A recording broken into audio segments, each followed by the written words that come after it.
What's going on, everybody? Thanks to those joining me live and to those that will be joining me on archive. Feel free to leave comments in the chat if you're listening to this live, and feel free to leave comments in the archive. Remember, you can always submit questions to DStyleBoxing at gmail.com, and you could submit questions also to my private inbox here on YouTube. You can also submit questions. There's three ways, right? On this video, and I'll answer on the next Q&A. All right. What's going on, guys? I'm going to give it a moment here, let some people come in. Sometimes I wonder, man. Sometimes why wonder, I do wonder if people are serious, when they say multiple belts, bother them, and at least as much as me. I hate the fact that there's so many belts today. I hate the fact that we have so many divisions. You see, this is not just something to quote unquote complain about. Okay? Right? I'm just saying, right? Let me just get this rolling here, get the chat up. Feel free to ask questions in the chat, guys. This is an open forum. And make sure you can ask any questions you want, okay, as long as it's boxing related, right? Boxing related questions, I'm all for it, okay? For anyone interested in my prediction for Ndongo versus Crawford for the four belt unification, as undisputed as it gets, right? Check out my last video. I break it down there. Make sure you check out that video. I'm not going to give it out in this video. I just did one about it earlier today. So check that one out if you're interested in checking that out, okay? I have countless McGregor Mayweather videos. You may want to check those out. Let's talk some boxing here, okay? First of all,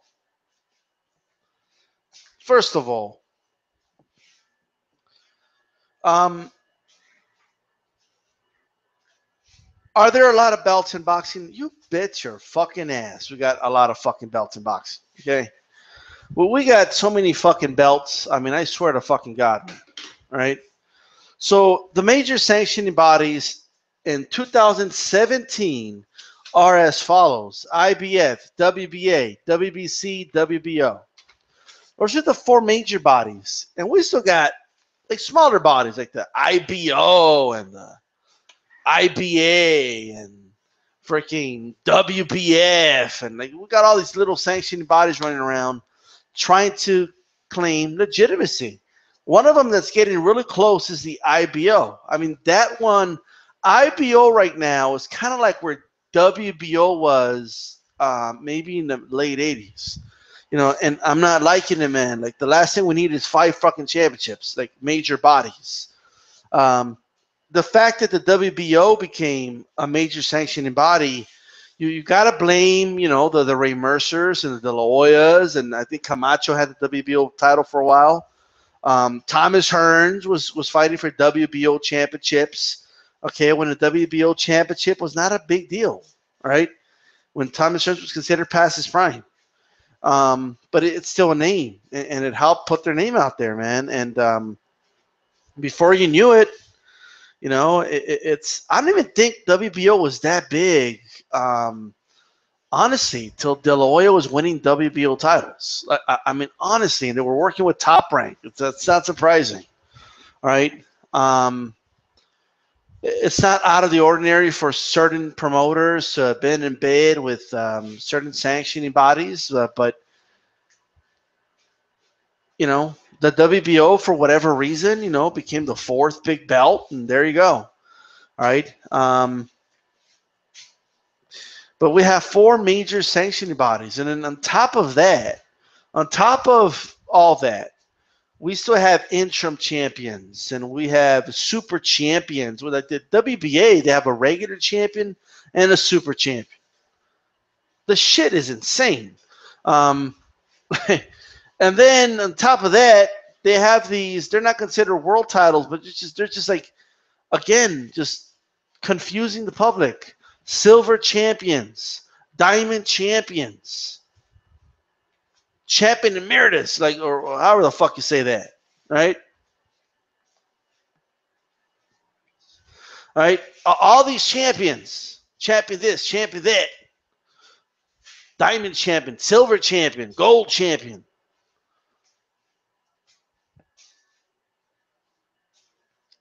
They tried to do a Cinco de Mayo championship just not that long ago. Now, those are world titles, but it does confuse the public, right? It really does. When you got two guys holding a belt at a weigh-in, that is to give a false perception to people. A lot of people don't follow boxing like that, right? There's too many damn titles. And yes, someone AJ10 says in the chat, WBA has to fix the regular super championship bullshit. I agree. They got to fix that shit. They got to fix that, man. They shouldn't even ever have done that.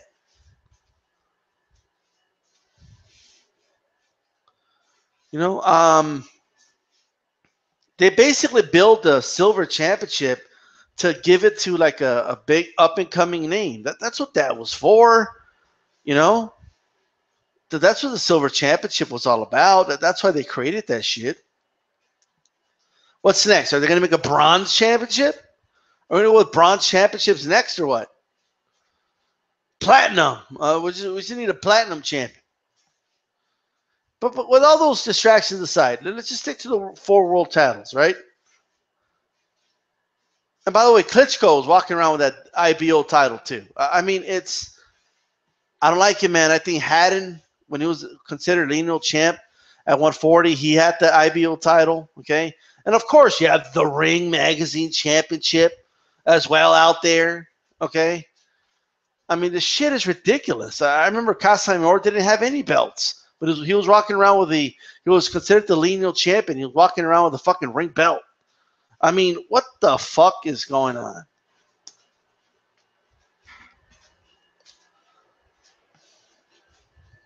And if you look at all the divisions, when you look at division per division, okay? First of all, boxing has, I don't care what anybody says, and I've heard all the arguments. There's way too many fucking divisions, okay? South, all right, of 126. Way too fucking many. Some of those divisions are separated by 2 fucking pounds, man. Okay? You can have a fucking bowel movement and move down in weight. I mean, you gotta be fucking shitting me. That means taking a shit, by the way. Okay? It's just, this shit's insane. There's too many belts in boxing, man. Like, we don't just say it just to say it. You know, it's not like, it's not just something we're just complaining about. That there is a legitimate gripe with, like, it's become so normalized that boxing fans have just decided to, you know, just let it be. Why just the way it is? You don't understand. You know, a sanctioning body, they start telling you what a sanctioning body does, and, you know, why it's important. Like, look, I understand a lot of the history behind it too. All right? Let me tell you something, man. Most changes were done for financial reasons and financial gains. Okay? Period.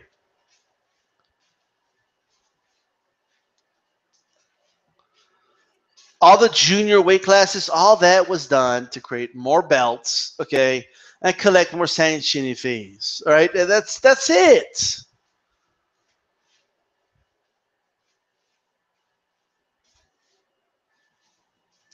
Look,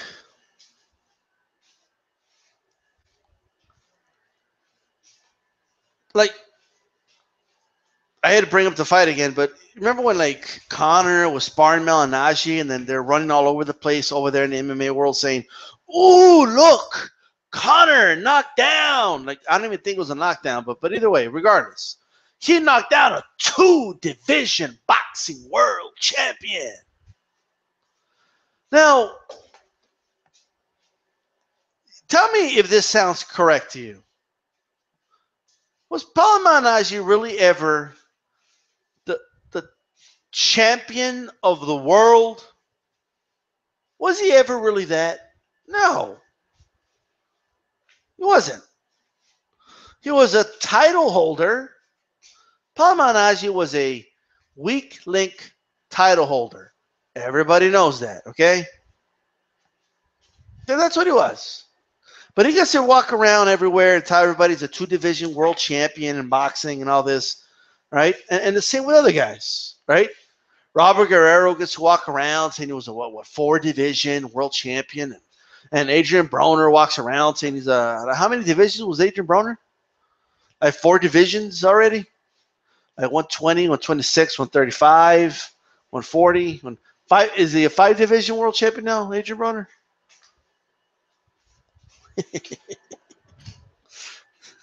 They started at 126, I'm sorry. 126, 130, 135, 140, 147. I mean, the dude's he's trying to become a 5-division world champion, Adrian Broner. Like, get the fuck out of here, right? We need to start rewiring people's, perception of this. We need to start rewording some of this shit, right? We got to start rewording it. If you want to call them title holders, by all means, we can call them that. But what makes somebody a champion? And why is it that boxing just doesn't quite get that right? Why is it that boxing is one of probably the only sport that I could think of right off the top of my head that can't get that right? See, when they have a French Open in tennis, there's just one person wins it. They don't hand out 4 fucking trophies, right? And one of those trophies is in the call one the super and one the regular. No, all right? There's one Super Bowl champion at the end of the year. There's one NBA Finals champion. Okay, there's only one person wins the PGA. Okay, whatever the case is, right? There's only one fastest man in the world. Okay, there's only one guy that says he's a gold medalist in the 100 meters. All right, there's only one guy that says he's the best in the 50-meter race in freestyle race in swimming, right? You don't get 4 other dudes get gold medals alongside, Phelps, saying that, well, they also race in a 50-meter, but, it wasn't in the same race. We're going to give them all, gold medals. Only boxing has gotten away with its bullshit. Only boxing gets it wrong. And I always got to keep hearing the same fucking explanations from boxing fans. It's always the boxing fans that explain this away. Nah, but you don't understand. Boxing is different to other sports, and boxing isn't really a sport. And like they'll just come up with these elaborate explanations to try to tell me why we shouldn't have one world champion. One.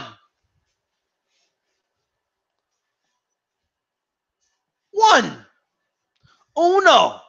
I'll give it to you in 2 fucking languages. One person can be the champion. 2 people cannot be the champion. Right? One. Uno. Right?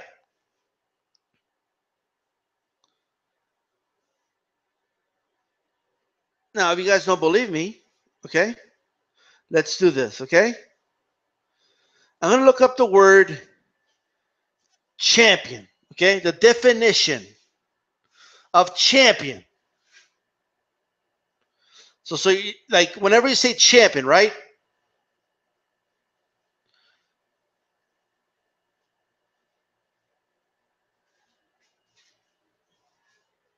Champion. A person who has defeated or surpassed all rivals in competition, especially in sports. All right? That's a champion. You'll never find a definition of champion that says a person who's rewarded a belt because there's 3 other dudes that call themselves champion too. Like, you'll never find that. Right? Like, you're never going to see that.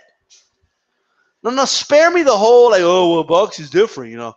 Boxing isn't like other sports. It's not like team sports, you know. It has a lot of differences, you know. But boxing is everlasting. It doesn't have a season. And spare, like tell me things that I already know and shit. Like, we all know that. We know boxing doesn't have seasons, okay? We know that that boxing doesn't have a summer break, okay? We know that, you know, it's structured differently, all right? Spare me.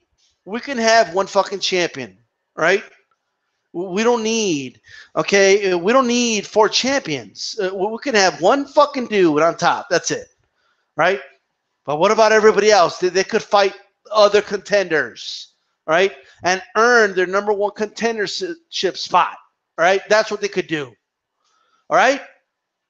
So instead of a unification bout here and one guy fighting a you know, a contender here and there, you know, okay, like, fuck that.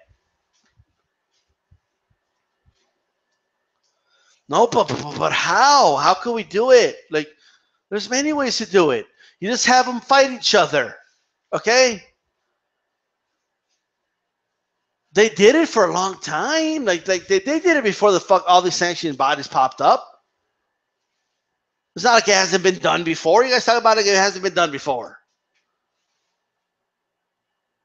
But that definition you're reading is all bullshit, right?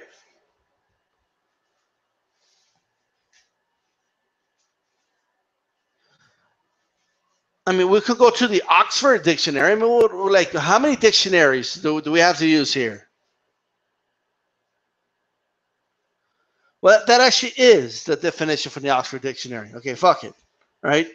But there you go.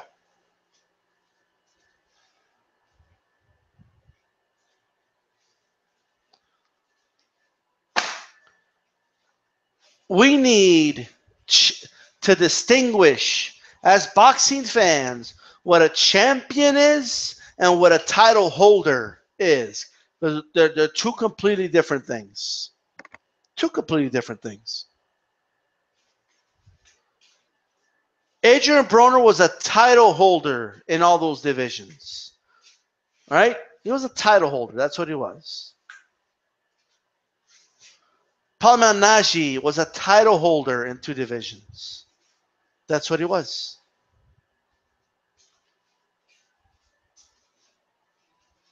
That's exactly what he was.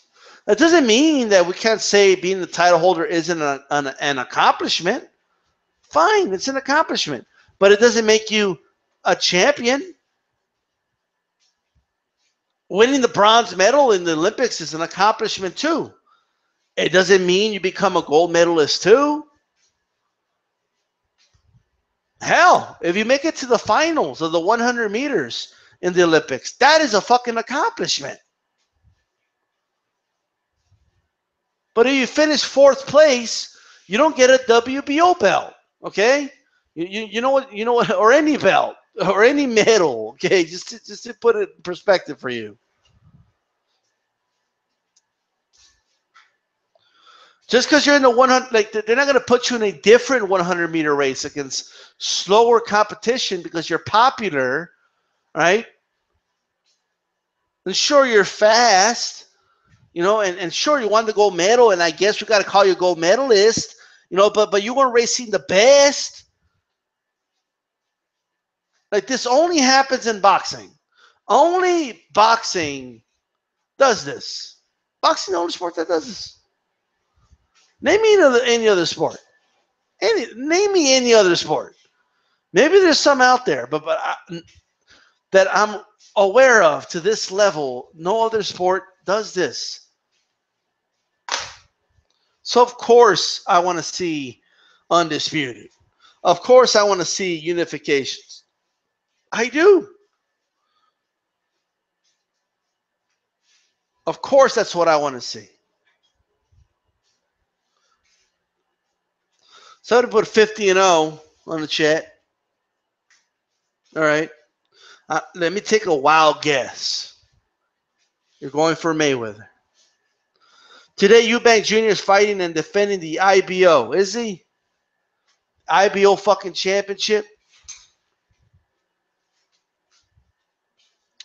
Broner is 4 times. That's right. That's right. Okay.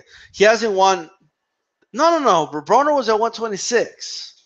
I don't think he ever won one at 140. Remember, Broner jumped from 135 to 147 to beat Malignaggi. Now he's moved back down. Even if he would have beaten Garcia, he wouldn't have been a champion or a title holder, I should say. You see, even I gotta fix this whole shit, right? We've been conditioned, right? But he hasn't won a title at 140. I'm 99% positive about that. Man in Water, there's only one title Paulie would never have been a champ. Broner might have been the real champ at 135. Yeah, I agree. If there was only one title, of course Paulie would never won a fucking title. I mean, look at the divisions when Paulie Malignaggi was in his prime. Like, if you look at 140, for example, right? I mean, he couldn't beat Miguel Cotto. Miguel Cotto destroyed him. Okay, that was his first shot at the title, right? He wasn't going to beat like a Costa Sioux, right? He wasn't going to beat Ricky Hatton. We saw how that worked out for him, right? And he wasn't going to beat a Floyd Mayweather. Who was he going to beat? I mean, maybe an Arturo Gatti, but, like, I'm not even 100% sure about that. And Gotti would have never been a title holder either. And there was just one championship, right? There's other guys we can talk about it. But when it comes to, Malignaggi, look at 147. When Malignaggi moved up to 147, there's no way he would have beat a lot of those guys, okay? Now, this isn't quite when Malignaggi moved up, but there's no way he was going to be like I don't even like the guy, but he wasn't going to beat Margarito. We know he was going to beat Cotto. Pacquiao was hovering around there at the time. He wasn't going to beat Pacquiao or Mayweather or Mosley. Now, what the fuck was Malignaggi going to beat? It's the structure made it possible for him to squeeze in there and get a title. Okay, that's the structure we have. But you're right. I agree with Man in Water. Pat yourself in the back, Man in Water. WBC interim super duper diamond champ. AJ10. I wish all 4 sanctioning bodies had a tournament every 3 to 4 years like the Olympics. Well, that would be interesting. Well, one, a lot of fighters would maneuver around that. Like, a lot of dudes would suddenly get it, oh, I got an injury. Let's say the tournament was going to start, I don't know, July 7th of every year or every 4 years. Like, July 6th, like some dudes, I'm telling you, so some dudes would have broken ankles all of a sudden, or I got a cut in training. I have family issues. Damn, I ain't going to be around for a while. I'm not going to be able to make this tournament, guys. Sorry. So I don't know. Like, in theory, it sounds great. But it'll work out, not really.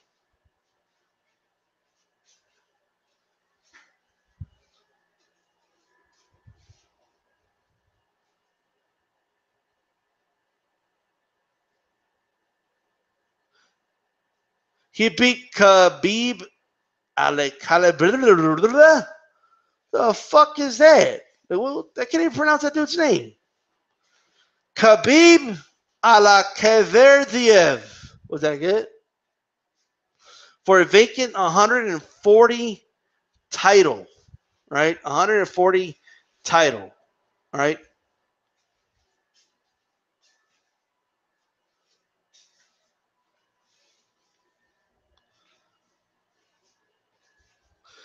Somebody obviously didn't get the joke about the WBO, but, it is what it is.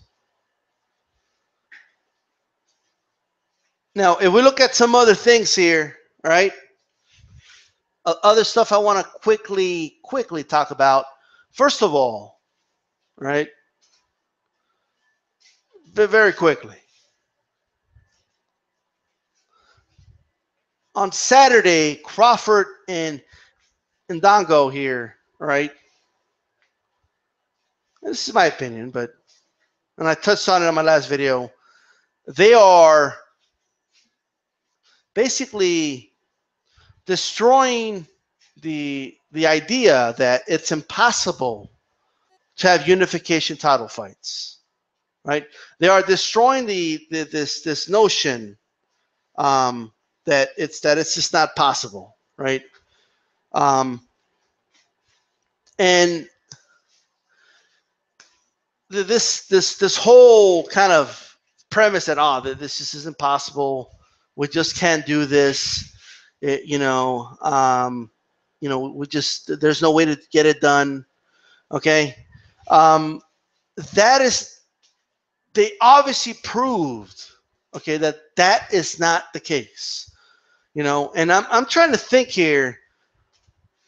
I know a lot of people saying, like, since like Bernard Hopkins did it against Jermaine Taylor, and by the way, Bernard, had a bunch of little belts too, like organization I never heard about. Now, that dude collected.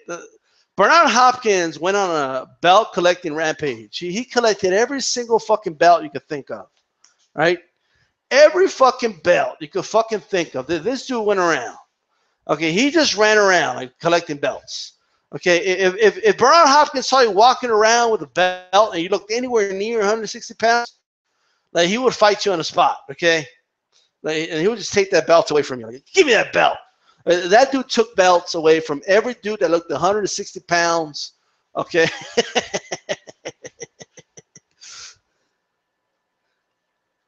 Right. So that's what we're talking about. Okay. Was that the last time? Was that really the last time that anybody that collected all the belts? Like, I remember when De La Hoya fought Trinidad. Wasn't that for all the belts? I could be wrong. I don't even remember. But it's almost irrelevant because we kind of knew those were the top two guys. Because they had basically amongst themselves have fought practically everybody, right? I remember that welterweight division in the late 90s was fucking stacked. From the Ike Cortez to the Pernell Whitakers, to the, Trinidad, De La Hoyas, right? It was pretty stacked, and they were the last two, man. Like, they were the last two on top. After that, actually, Vernon Forrest is still around. So I'll take that back. Vernon Forrest was still kind of lurking around. Like, the dude was lurking around and all that shit. So I have to take that back. Okay, my dude Vernon Forrest, man. That's my dude. By the way, Vernon Forrest versus De La Hoya, who would have won that fight? I think I have a minority opinion about that because I kind of know what most people are going to say, but I'd like to know what you guys think. All right. So that definitely, this back to the notion that belts can be unified and, belts can be, put together, and we just can't make that happen, this, that, and the third. It can happen. Okay, it can. Now, I think it's a shame that we got to wait fucking this long for unification fight, or not unification, I'm sorry, a unification of all the belts, an undisputed championship fight. I mean, it took this fucking long to get that shit done. That shit is insane, right? Someone said, I hope Crawford keeps the belts and defends them, AJ10 says. Well, here's where the problem lies. And this is where us as boxing fans, we've got to be a little, reasonable, okay?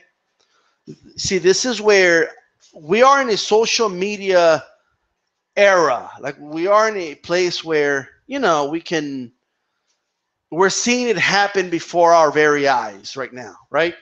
Like, we all know that all four belts are on the line in this fight, right? We all know that. So this is what we know.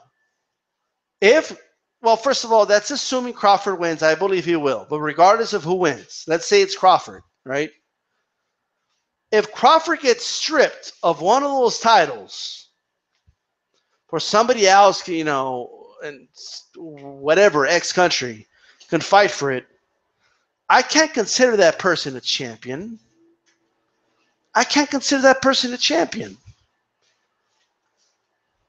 Sure, you could call him a title holder, but we have to be smart enough as boxing fans to acknowledge that, right? I know some people will be like, well, he's not undisputed no more because the IBF or, stripped him. Well, that ain't going to be his fault, right?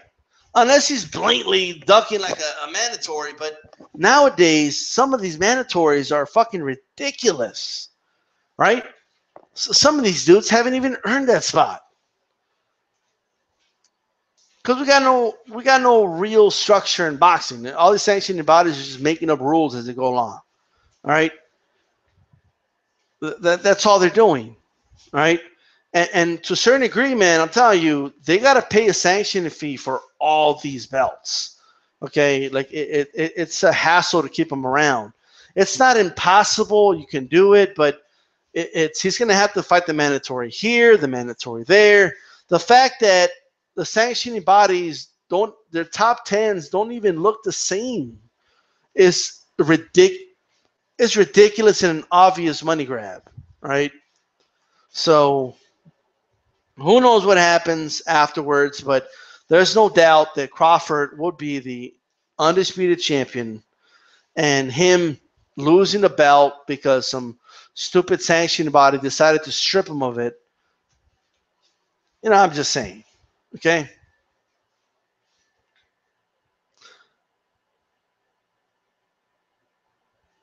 Let's see. AJ10 says, I think De La Hoya wins. Split decision. Right? De La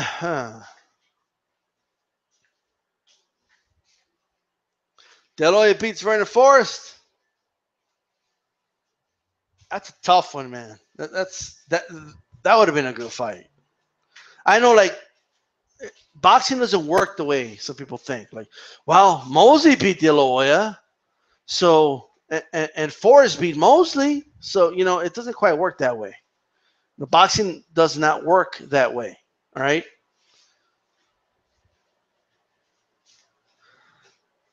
I'll say it's a close match, but I'd be rooting for Oscar. AJ10 made the point more hype and attention was made for Garcia versus Broner than Indongo versus Crawford. That's very, very true. Those guys are fighting for a fake belt. It wasn't even a real title holder belt. Okay, it was a fake fucking belt, and they were fighting for that. Did they pay a sanction fee for it? Who fucking knows? And we know it was a fake belt because it wasn't an actual belt. We know who the WBC champion is, and all the other belts are on the line in this upcoming fight. But yeah, definitely.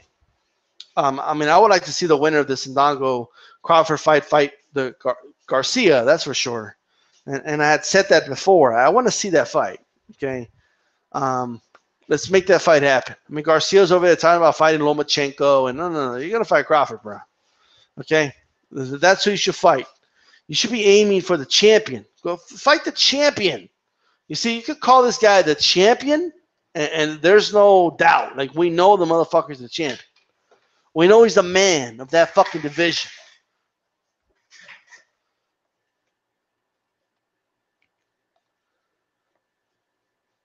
AJ10 says the triangle theory is broken with Oscar, Mayorga, Forrest, Mosley.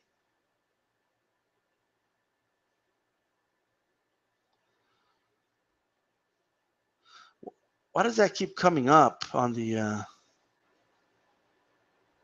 don't know. Man in Water. Mikey's now a four-weight champion because he won the diamond belt. How ridiculous. Well, I don't know. We can't count the diamond belt. Okay, I don't know if a diamond belt counts as a title holder, so I don't count that. AJ10 says they all beat each other. Yeah, Mayorga beat Forrest, which is kind of shocking. Mosey beat Mayorga, and Oscar beat Mayorga. Wait a minute. Like, this is all Mayorga. Like, Mayorga got beat by 2 out of the 3, but Forrest beat Mosley. Mosey beat Oscar, but Oscar never fought Forrest, right? So, but it's kind of like one of those things. Like Pavlik beat um, uh, Jermaine Tater. Jermaine Tater beat Hopkins, and Hopkins destroyed Pavlik, right? So it's just it just breaks apart. It's not a popular thing to say, but at 147, and I would never be 100% sure about this. I would have to have seen the fight to know for sure, but I would have gone with Oscar De La Hoya. I think De La Hoya would have squeaked out a decision against Forrest. So it would have probably been controversial, but I think it would have been a great fight, and Forrest would have given him a lot of problems. Oscar would have to come in with his A game, but I think Oscar would come out on top. That's not a popular decision thing. I don't think anyway amongst boxing circles, but that's what I say. AJ Ten, I don't consider Mike a champion at 140. Well, he's not really. Um, he ain't really.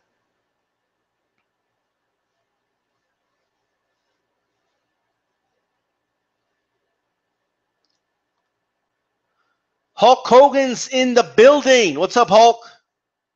The Hulkster, brother.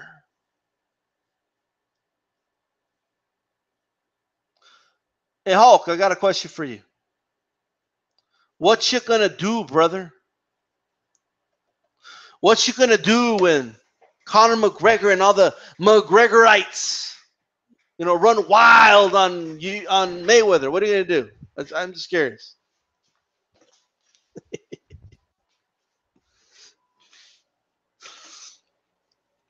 Man of Water says Mayorga beat Forrest. Forrest beat Mosey. Mosey beat De La Hoya. De La Hoya beat Mayorga. The circle theory. Yeah, styles make fights. What are you gonna do?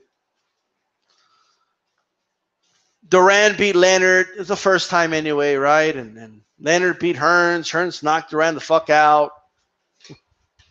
Hearns knocked Duran the fuck out, but Duran had a competitive match with Hagler. Hagler knocked Hearns the fuck out. I mean, it's never ending fucking circle. Okay, it just keeps going and going and going.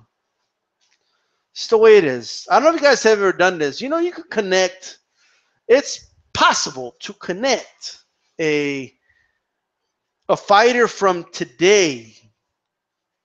I just pick any random fighter. Well, no, not any random fighter. Let me take that back. They have to have a decent amount of fights, right?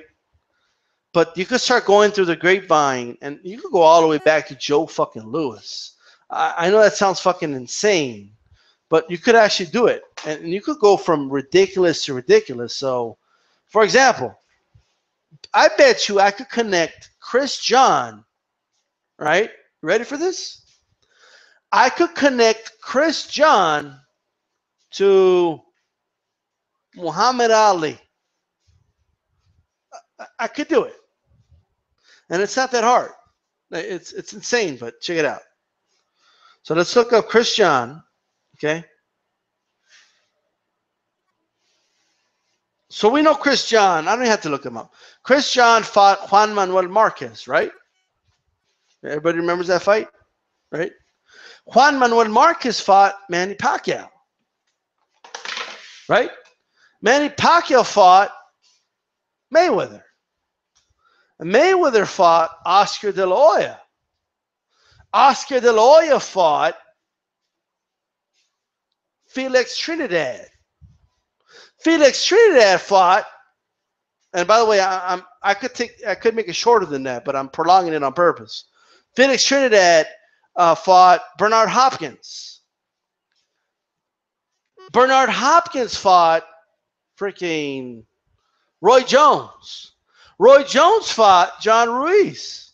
John Ruiz fought Evander Holyfield. Evander Holyfield fought Larry Holmes. Larry Holmes fought Muhammad Ali. You didn't think I could do it, right?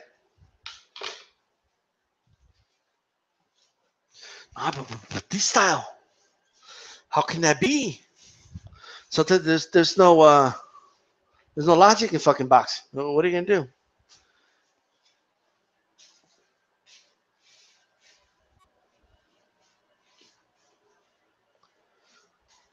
Hulk Hogan just said LOL. He didn't tell me what he's going to do. What's the point of being called Hulk Hogan if you're not going to say what you're going to do?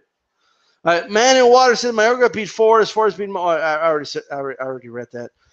Yes, Man in Water, you are correct. That Chris John, right? The one from Indonesia. That Chris John was actually pretty popular in Indonesia. Nobody really liked Chris John here. Didn't think much of him, but there you go. We can go. I don't know. How about we connect? Like we could go way back. Like I could have said, I didn't even have to stop at Ali. I could have gone Floyd Patterson, and like then with Sonny Liston, and then I mean, you could go on and on and on. Like it's fucking insane, but you could do it. Okay. All you got to do is find those links. Which is crazy. Like how can you get opponents and fight opponents, but you end up from fucking a dude that was fighting at 126 to fucking a dude that fought at heavyweight. That's fucking crazy. But you could do it. You can go, let's see. I think it gets harder and harder the more far back you go. But you can do it. Like you just gotta find the links and you can do it. You have to name some people that nobody's ever fucking heard of, but those journeyman boxers are usually like your link to make connections. And you can go from a fucking. I seen someone do a fucking flyweight fighting today, and they connected them all the way back to fucking like Jack Dempsey. I mean, it was fucking insane. I think it was Jack Dempsey. I could be wrong about that, but that was crazy.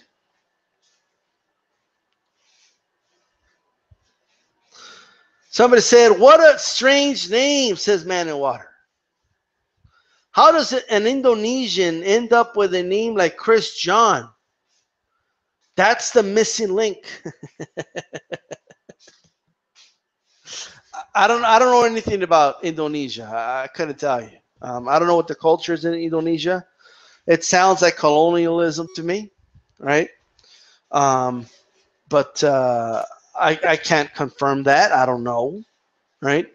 Does anybody know why an Indonesian would be called Chris John? Because I don't. Like, I'm just being flat out honest with you. I have no fucking clue.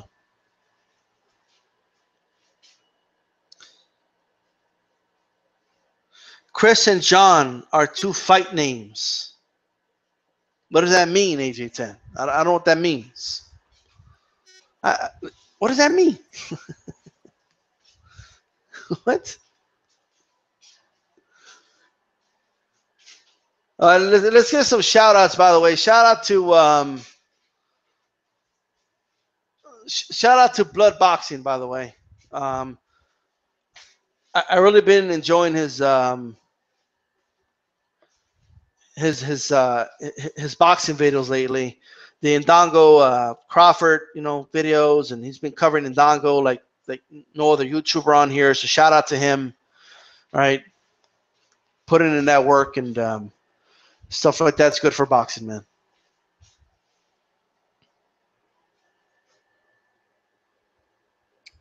Oh, two first names. Okay. Connect Chavez to Chavez Jr. Oh, that's easy. What was his name? Wild? There you go. I already connected him. Chavez fought well. Jr. fought well. So his father's lost. That was the easiest one I've ever been given.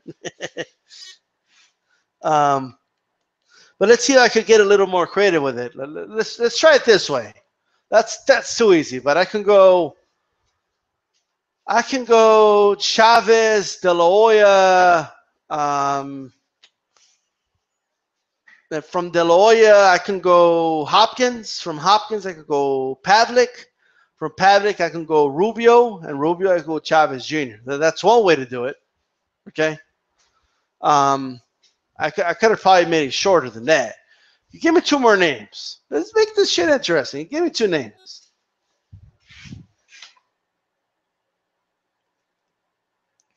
Rascalot retracted his statement. Like, that was a quick. I didn't know you could retract your statements on here. Like, I just noticed that. Blood Boxing is covering Crawford versus Indongo more than ESPN. Isn't ESPN going to have this fight? That's what's amazing to me. I believe they are anyway, but that's unbelievable. Give me 2 more names, guys. Give me 2 more names. Rascalot, who is the best heavyweight to you today? The best heavyweight in the world today? I got to go with AJ, man. I got to go with AJ. I think he's the most gifted. The guy's powerful. He's big. He's strong. He fucking has amazing punching power. He's fast, explosive. I don't know if anyone could beat him right now.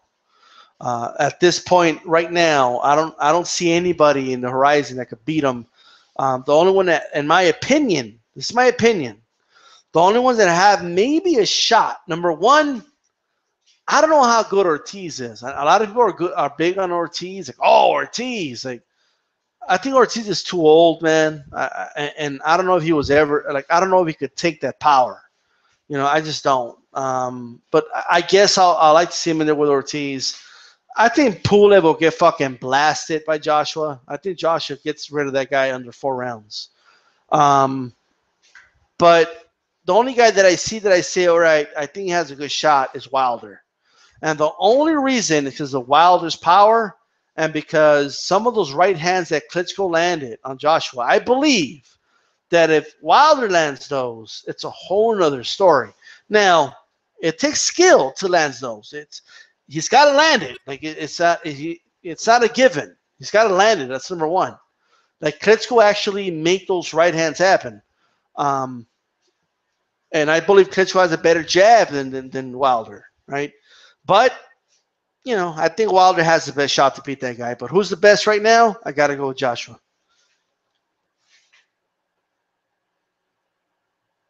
Evander Holyfield to Eric Morales. Oh, hold on. Rascalot said he spelled something wrong, so he had to retract that shit. I hear you. When I misspell shit or I do a typo, I don't give a fuck. I just correct it. That's me. And somebody confirmed AJ10 that ESPN is having the fight. Okay, cool. All right. Thanks for confirming that. AJ10 asks Holyfield to Eric Morales. Well, that's easy. I can go Eric Morales. I can go. Let's see if I could do it without Pacquiao. Because the thing with Pacquiao is that he fought De La Hoya, right? So it's easy to get there. So let's see if I could do it without Pacquiao. Okay. Let me think.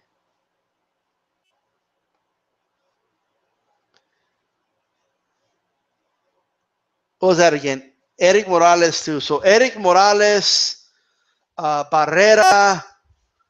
Eric Morales fought Barrera. Barrera fought Amir Khan. Amir Khan fought Canelo. Canelo fought. Holy shit! I found myself in a spot here with picking Canelo. But Canelo fought. I feel like I have it, and I like. Canelo fought fucking. What's the dude's name? Fuck it. Canelo fought Floyd. Floyd fought De La Hoya. Okay, like, fuck that shit. De La Hoya fought Trinidad. Okay. Trinidad fought Roy Jones. Roy Jones fought Ruiz. Ruiz fought Holyfield, right? I still ended up with fucking De La Hoya, but what are you going to do? Ali to Floyd. Well, that's pretty easy, too, because you know what makes it easy? De La Hoya. Like, he makes it easy. Right? But can anybody get from Floyd to Ali without De La Hoya? Put in the chat if you can do it. I don't know if it's possible, right? But if anybody can get it, put it in the chat. I'll give you a shout out, okay? Rigondeaux to Pacquiao. Rigondeaux to Pacquiao. Rigondeaux hasn't had that many fights. It's kind of, let's see. We can go, I guess, Rigondeaux, Nonito Donaire. Donaire, fucking. Shit. Axeman. Oh, I got this. Okay. Axeman versus Lomachenko. Lomachenko fought Salido fought Marquez. Marquez fought Pacquiao. There you go.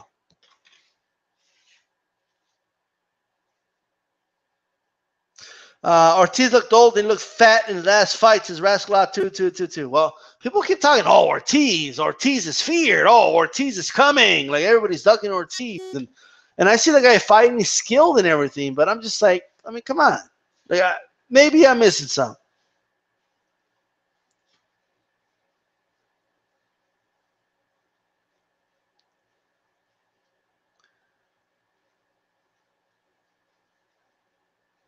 Who are some of the fighters that would have been champions if there was only one belt? Like right now? Holy shit. That changes a lot of shit. That changes a lot. But I think if there was only one belt, I think, let's say heavyweight, I would have to go with, I still think Joshua, right? I think because Klitschko was so dominant that you got to consider him the best, man. Maybe Wilder, but I'll have to put my money on Joshua. I can't say it for cruiserweight. I just can't. Light heavyweight, Andre Ward, right? I have to skip some divisions here, guys. 168 Ward would have been. I'm winning the Super 6 kind of proved it, right? And seeing Buttigieg get destroyed by Frotz kind of showed that.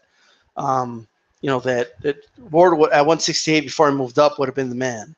Okay, he would have been a true 2-division champion, Andre Ward. Right now at 168, I'm not sure. Would Badu Jack be the best 168 right now? I mean, I don't know, maybe. Like I can't. Well, we all know Shabransky would have been dominating. Like whatever division Shabransky wants to fight in, he would dominate. So we got to give Shabransky credit. But no, middleweight. I do believe Martinez was the best middleweight in the world at one point, but I think Martinez would have ended up, at some. If there was only one champion, Gennady Golovkin would have been the number one contender, inevitably, and I think Gennady Golovkin would have beaten Sergio Martinez. I don't even think the Martinez-Chavez circus would have even ever happened. So I still think Gennady Golovkin would have been there. 154, maybe Mayweather, maybe. I'm not sure. If there was only one champion, I don't know. I'm not sure. There's names like Canelo there. 154 is tough. 154 is tough. I'll say Canelo, but I'm not sure. And maybe, I don't think Floyd would have stayed past anything past the Canelo here. 147, it would have been Floyd, but after Floyd was gone, right now, when I'm trying to think here, if Floyd would have been a champion at 147, I mean, he would have had to have fought like a Keith Thurman. He would have had to have fought so removing him from the equation, maybe Keith Thurman at 147, maybe. A lot of people are going to say Spence. Like, I think Spence beat Keith too, but Spence is just now. Like, Spence would have been like number one contender right now. Maybe Cal Brook is up there, but it's between those three. 140, well, it's already happening. Crawford, right? So there you go. 135, I'll have to go with Lomachenko. And there you go. I'm not going to go over all the divisions, but, Somebody wants me to connect Luis Ortiz and Victor Ortiz. Can I even fucking do that? How about you guys do that? I mean, who has Luis Ortiz fought at heavyweight that would give me that link, man? You just need that one person.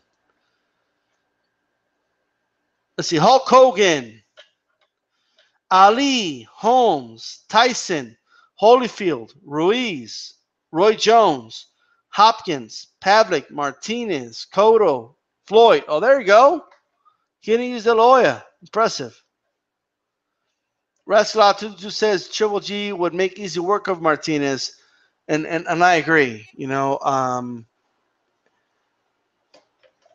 Martinez was at his best, I'm not sure, though. I'm not sure.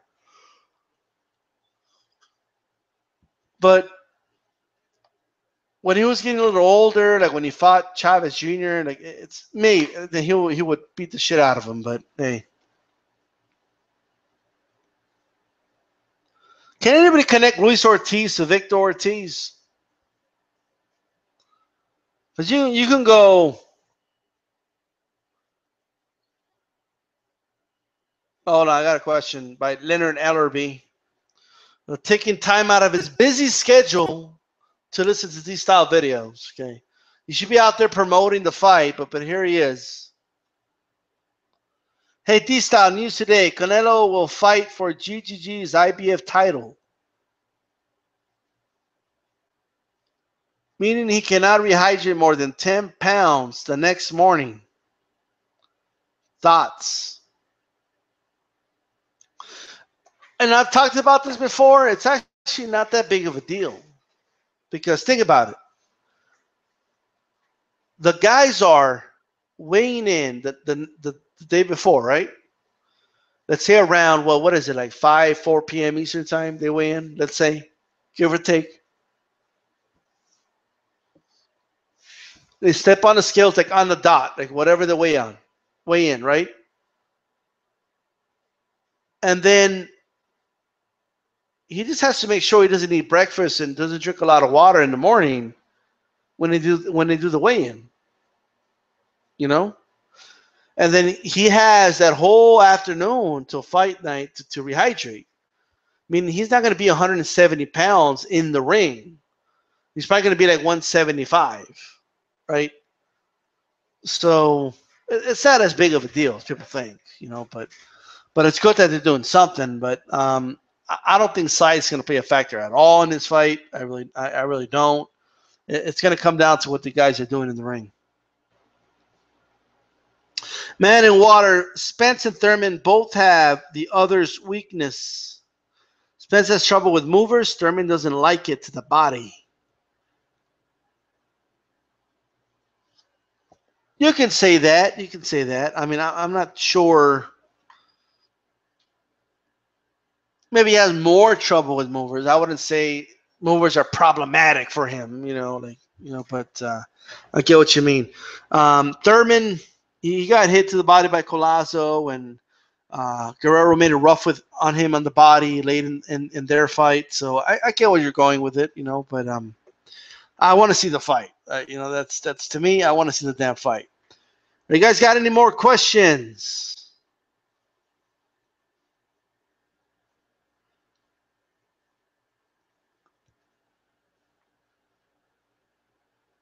Was anybody able to connect Luis Ortiz and Victor Ortiz?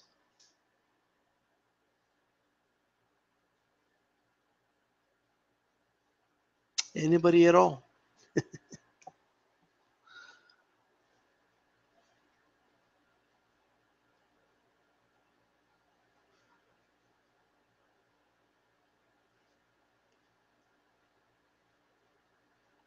Let's see if we could do the following here.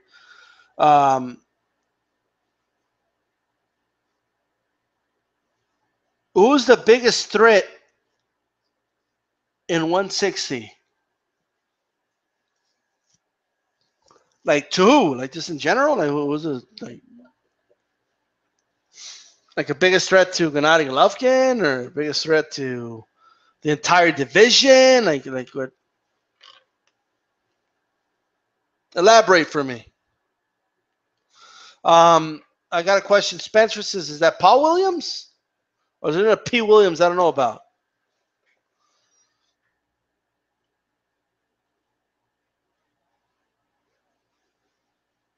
P. Williams, that's Paul Williams.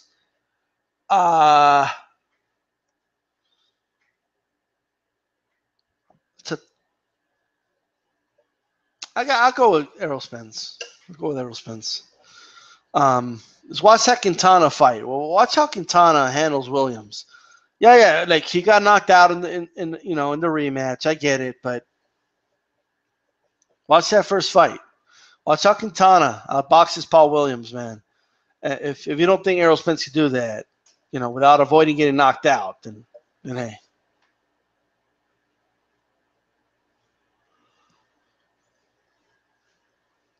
Paul Williams did have problems with southpaws. He had problems with straight lefts too. He could not stop them. Trinidad versus Spence. Right now, I would pick Trinidad, right? But Spence isn't in his prime yet. We haven't seen Spence's prime. We haven't seen his best yet. Ask me in 2 years, and it might change. I'm not sure, but we'll see. I got to go with Trinidad. I pick Williams. Can't break Paul Williams. Can't break Paul Williams down. The thing with Williams is, if he just covered up against that guy, he wouldn't stop, man. The worst thing he could do against Williams was wait for him to stop. The dude was a swarmer. He would not stop. Like, you have to catch it between his shots and constantly be counterpunching him. Like Martinez did, like Lara did. That worked. And what's his name? Quintana did it too. Cotto versus Paul Williams. That's a tough fight for Cotto. It's a very tough fight for Cotto. Cotto would have a hard time closing that distance, but if he could get to that body, man, he would do some damage to the body, Paul Williams.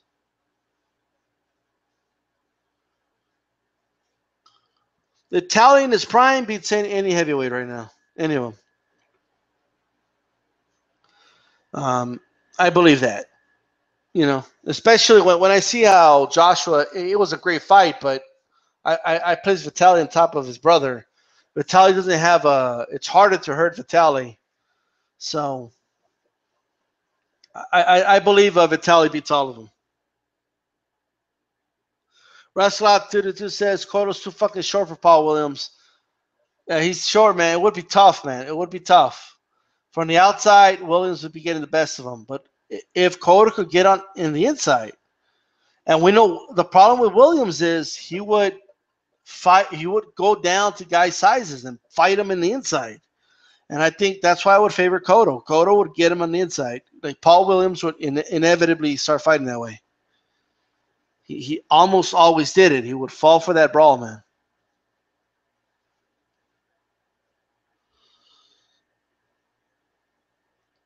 The Hulk versus Tyson. Remember, I beat Rocky easy. That was a draw. You got disqualified for throwing Rocky outside the damn ring, bro. You couldn't pick him up and throw him to the crowd. You got disqualified. Rascalot 222. No way Vitaly lost to Chris Bird. Well, he was beating the shit out of Chris Bird, and then he fucked up his shoulder and he quit. But, fair enough. James Toney versus Canelo's bitch ass. At 160, James Toney. Rascalot 222. Paul Williams don't fight tall. Yeah, he doesn't fight tall. Mayorga, who beat Vernon Forrest versus Paul Williams. Wow, that's a good fight. That's a very good fight.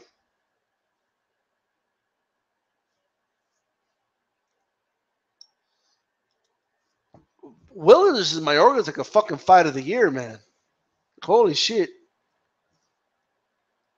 I'll have to go with Williams. But again, if he fights stupid, he could get knocked. He could get slept in that fight, Williams. Most underrated boxer right now. Oscar Valdez. I like Oscar Valdez, but is he the most underrated? He's up there.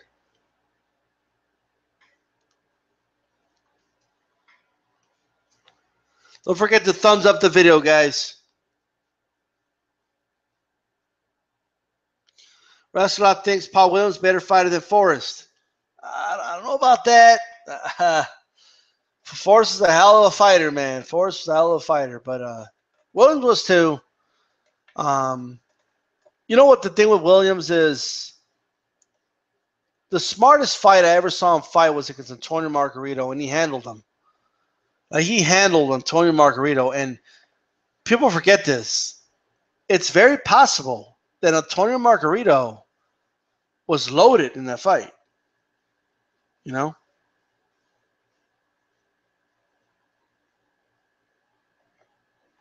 Amir Khan versus Thomas Hearns. If Amir Khan fought Thomas Hearns at any weight,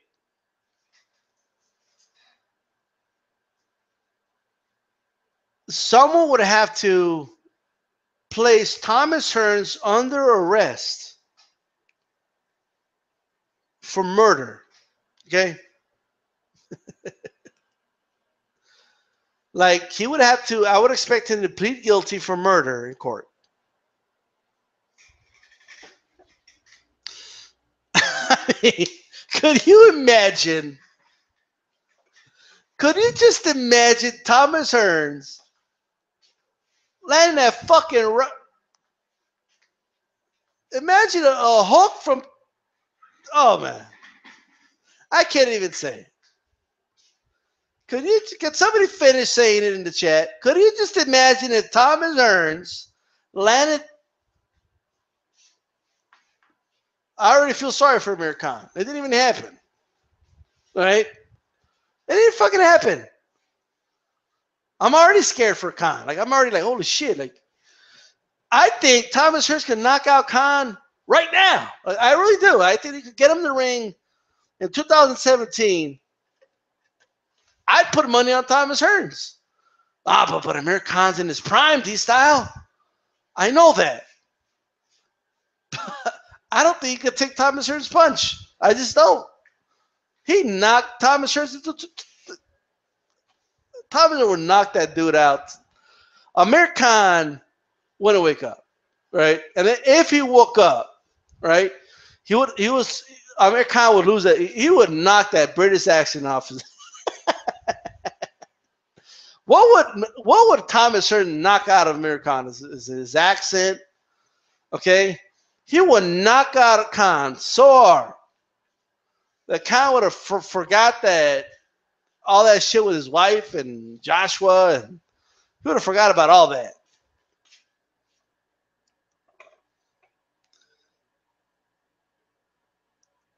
De La Hoya versus Roy Jones. Like, what weight? Like, yeah, there's no way De La Hoya would ever be able to beat Roy Jones, bro.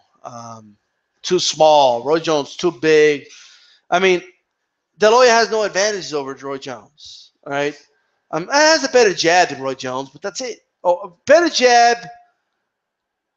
I don't know about. The hook is close, but then that's it. Like, Roy Jones is bigger, faster, more explosive. You know, fucking. You know, just. You know, faster feet, faster hands. It's just wouldn't be a good fight for De La Hoya. And the size difference. It wouldn't be a good fight for him. Are we just gonna clown on Amir Khan today or what?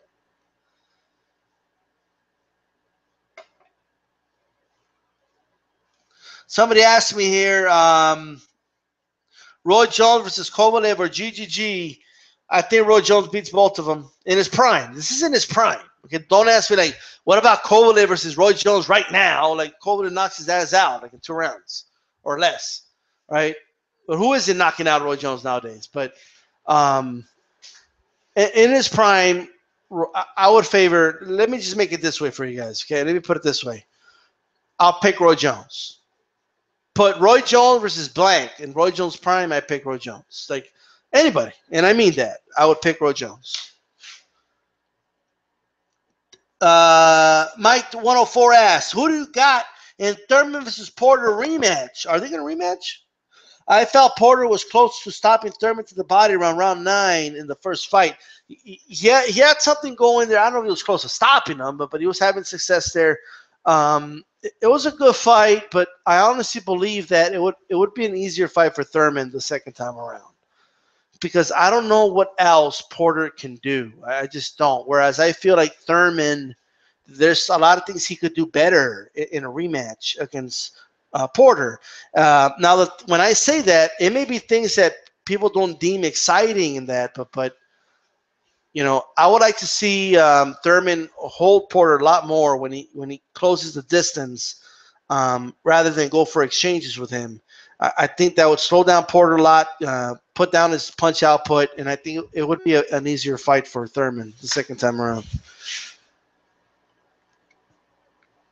Amir Khan versus Roberto Duran. I think Raslov just like to see. I just think he wants to see Amir Khan get shot with a fucking shotgun, like Amir Khan versus the shotgun, like, you know, like what? Yeah. Poor Khan, man.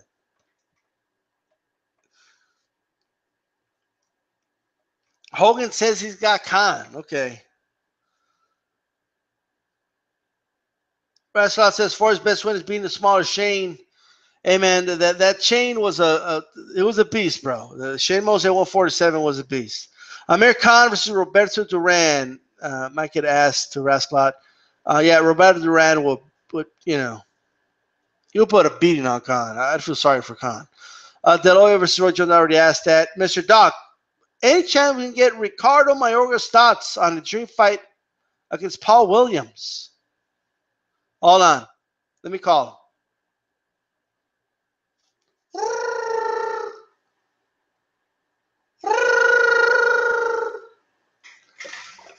Bueno, ¿qué me está llamando? Esta hora de la noche. I'm sorry. I apologize, Mr. Mayorga. Did I wake you up? Sí, ando aquí dormido. Me están hablando esta hora. But I didn't mean to interrupt you there. But you know, since you're on, I'm on one of my live feeds right now, Mayorga. Mayorga's mad, guys. He's cussing me out because I just woke him up. ¿Qué me está hablando esta hora de la noche? ¿Qué hablan de boxeo esta hora? He's saying, who the fuck talks about boxing at this time at night? Go to sleep, he says. But let me ask the question. Hey, Mayorga, they want to know. They're asking. The fans want to know. Okay, your fanatics, your fans. Sí, lo que sea, por mis fanáticos, dime. All right, he's saying whatever for his fans. All right, so check it out. Mira, ¿quién va a ganar? ¿Tú o quién gana la pelea? ¿Tú o Paul Williams? Paul Williams. ¿Cómo que Paul? Están hablando de que yo contra Paul Williams. Que uno sabe que ese no se puede ni mover. No tiene ya ni tiene piernas. ¿De qué están hablando? Que quieren ¿qué piensan de mí? Like, no, eso no. Espera. He misunderstood the question. He thinks I'm asking him like him against Paul Williams right now. Saying, well, what do you guys think? I'm a monster that I'm going to fight a dude in a wheelchair that doesn't have legs? Oh, hold on. He got a spine. Like, no, hold on. Let's clear this up. I'll ask him. I'm going to ask him, no, you versus Williams when he was an active fighter at welterweight. Okay, let me ask him. Mayorga, no. Tú contra Paul Williams, cuando él estaba activo. Quieren saber, tú contra él, por un título, una pelea grande. ¿Quién ganaría? Pues mira, la verdad, si había peleado conmigo, no voy a necesitar estar en motobicicleta como pendejo ahí en la calle que le pegue un carro. Yo mismo lo había puesto ahí en la silla de ruedas. Yo, Ricardo Mayorga, lo dejo en la pinche silla de ruedas. Que no juegue conmigo. Pero yo no voy a pelear con él en una silla de ruedas. Ya me voy a dormir, pinches pendejos. All right, Mayorga just hung up. He's pissed off. Mayorga basically said that if he would have fought him, Paul Williams wouldn't need to get hit in the motorcycle. He would have put him in the wheelchair himself. So there you go. They just said he's going to sleep, right? And then he hung up. So there you go. That's that was for you, Mr. Doc. There you go. All right, the mid-cat 104. No, I'm not going to wake him up anymore, by the way. I ain't going to wake up. You guys can call Mayorga if you want to wake his ass up, right? Hearns would push Khan's shot to the back of his neck. Amir Khan, man. Amir Khan. Okay. Could Canelo beat Mayweather right now? They fought at 160. Could he? Yeah, I think he can. I know that's gonna make a lot of Mayweather fans mad. Would he be favored to win? Probably not, but he would have a much better shot because the dude is fighting on August 26th. I know that, right? Now, if Canelo wins, I would not be shocked if we see Mayweather versus Canelo for the middleweight championship in all right in 2018. I would not be shocked. And for those that don't think that could happen, let me tell you something, man. When DStyle says something, it doesn't. I'm not saying it's going to happen, but look, I'm the first person that I know of, by the way, that I know of, and you guys have been listening to my little whatever you want to call them hangouts here. I was the first one to say, I already called it a long time ago. Malignaggi will be fighting, okay, Conor McGregor next fucking year, right? And I talked about the press conferences for that fight, how they can market that fight. That fight is going to happen. They're already talking about it on the networks. They're already talking about it on ESPN, Fox Sports 1, right? That fight's going to happen. Canelo versus Mayweather can happen. Will Mayweather fight Gennady Golovkin? If Gennady Golovkin looks beatable against Canelo, yes, he might. If he destroys Canelo in 3 rounds or something, there's no way. I don't think he will. But why DStyle? Because he could become one of the rare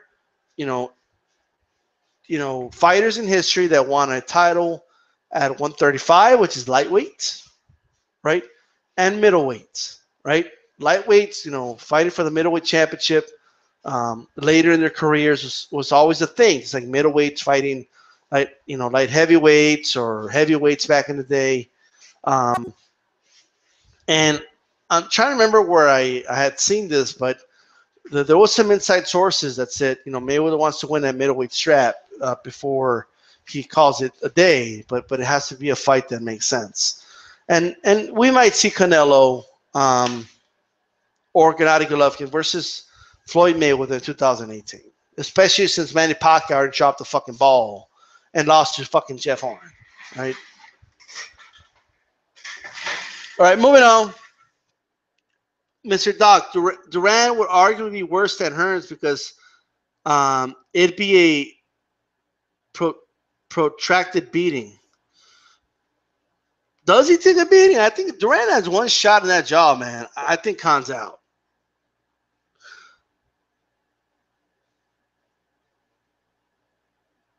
Afro Rican. I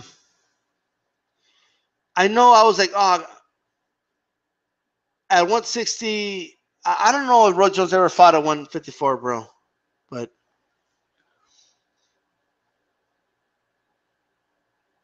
Andre Ward versus Roy Jones. Got to go with Roy Jones, man. That would be a good fight, though. That would be a damn good fight. Rascalot, quite possibly, but Mayorga would eventually punch with Williams. And I'm not sure how things go from there. Roy would beat Ward easily, says Rascalot 222. I don't know about easily, but I agree that he beats him. Convincingly. I'll say convincingly. I don't know about easily, but Roy Jones versus Ray Robinson, 160. Oh, okay, you got me there. I'm going to go with Roy Jones. I'm going to go with Roy Jones. I'm going to go with Roy Jones. Believe it or not. Ray Robinson came up from welterweight. Remember that. So, Broner versus Ruslan. Provodnikov. I got to go with Broner. Provodnikov's style it isn't made for Broner. You couldn't put pressure on Broner, but it's got to be smart pressure. And Maidana was a lot smarter than people give him credit for. Trinidad versus Chavez Sr. at 147. Trinidad. Chavez Sr., bro, was never much at welterweight, man. He was never much at welterweight. His best weight was 135, arguably, maybe 140. It's between those two weight classes, but he never quite did much at 147. He never even won a title there. Mickey at 104. Keith was close to being stopped to the body by Porter. Keith was a good poker face. I rewatched the fight on PBC.com recently. All right. Rascal out laughing. Mayorga versus Amir Khan. Oh man. I think Mayorga sleeps some. I really do. Yeah, Doc. I got Mayorga on speed dial. AJ 10 says Mayorga savage. Rascal 222 asks Amir Khan versus Julian Jackson at 154. Oh my God. What are you gonna ask me next? Amir Khan versus Terry Norris? Like holy shit. Anyway.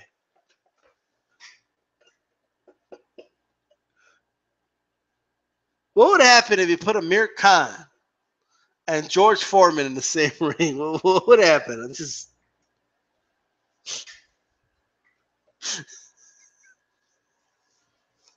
if it was Amir Khan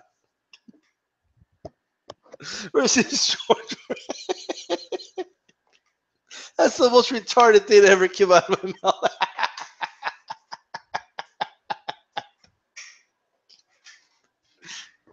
I can't even say what I wanted to say, man. I can't even say it. I was gonna say, if you tell George Foreman you only have 5 punches you can throw. After you throw 5, you lose. Foreman versus Khan. Who do you guys got? Foreman can't throw more than 5 punches.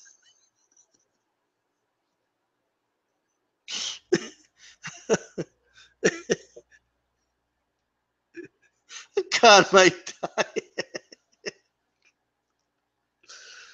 Malinaji versus Connor in Dublin Football Stadium. Dude, it'll be big. And wait till the press conferences. And look, Floyd's going to beat Connor, and then they're going to do the whole, but everybody loses to Floyd, and, and go from there.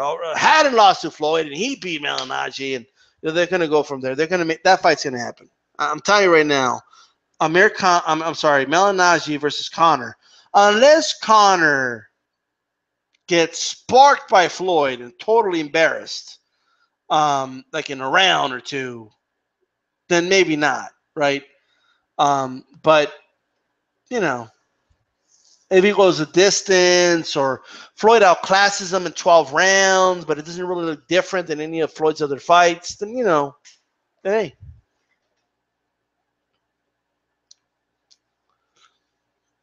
Hearns versus Khan, best out of 7, Bob Arum style, just to make sure. The best out of 7. Like I can't do the Bob Arum voice anymore. I just can't do it, Let me tell you something, kid. Marquez versus Pacquiao are 2 great champions. And I'm going to have a fight the best out of 7 for the next 3 years. I remember that video. I remember that shit. Khan might die, somebody said. Roy Jones taking losses at 175. It's not easy. Ward has a chance. Yeah, not a prime Roy, I'm telling you. Rascal 222. Roy wasn't in his prime when he started losing. Ward lost to Bika. Facts. I don't know about that. I don't know if he lost to Bika. It was a tough fight, but I don't know if he lost. Shane Motion was Chavez Sr. at 135. Ooh, that's a good fight. It's a really good fight. I'll go with Chavez Sr., but it can go either way, man. That's a tough fight. That's a really tough fight. Prime Morales versus Lomachenko. Lomachenko right now? Morales. Got to go with Morales. Foreman. I mean, not that long ago. The dude was struggling with fucking Salido. I mean, come on. Everybody's picking Foreman. He only has 5 punches to throw. That's it. He just needs one. Foreman by death blow. What would... Let's play this game. Now, Hagler versus Curtis Stevens. Oh, Hagler would fucking have certain... Curtis Stevens couldn't be Hagler's fucking sparring partner, bro. Okay, my kid 104. Prime Bro Jones didn't exist at 175, which is why Ward has a chance. Well, that's a fair point, but moving up to fight Ruiz, that's a Roy Jones. I don't know. The truth. What's popping, man, in water? Rasclot 222. Chavez Sr. would beat Shane at 135.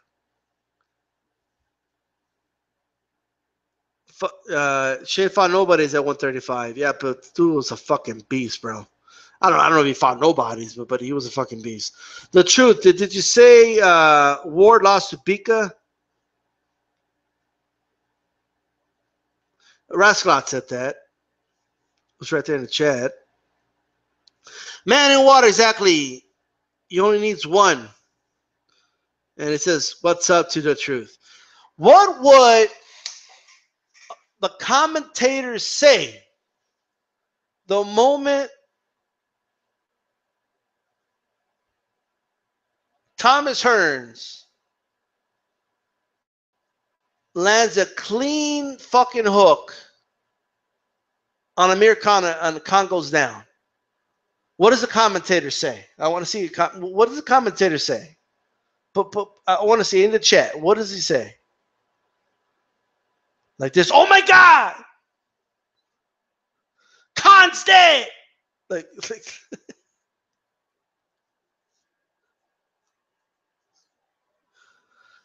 I never seen a head turn like that. Like what would the commentators say? Somebody find this man's jaw. Oh my God, somebody find his jaw. No. That's not a figure of speech. Find his jaw. Follow that trail of blood across the ring. It's somewhere there. Oh, it fell in that lady's lap, man. Oh, man. I'm sorry, Steve Curry. It fell on your wife's lap. Fucking Amir Khan's jaw here. Let me get this jaw. Right? Oh, it's a white dress. Oh, look at this. Fucking Amir Khan. What's up? Thomas is fucking up Amir Khan. He's fucking up women's dresses in the sand. Find this man's... Somebody find this man's jaw. Oh, my God. Throw in the damn towel. Is he dead? Rest in peace, Amir Khan. Was that a gun? The doc says, was that a gun? Boom! Was he just shot? There's a sniper in here. There's a sniper in the arena. There's a sniper in the arena. They just shot Amir Khan in the head. They just shot him in the head.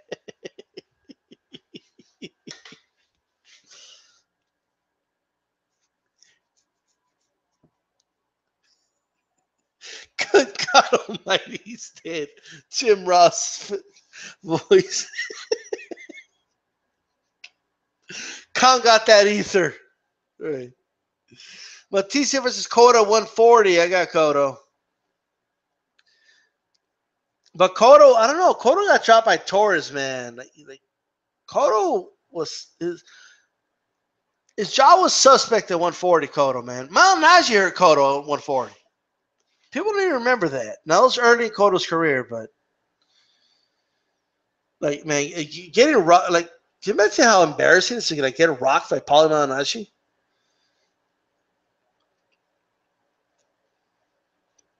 Roy versus Ward at 168 is a different story, Rasclot.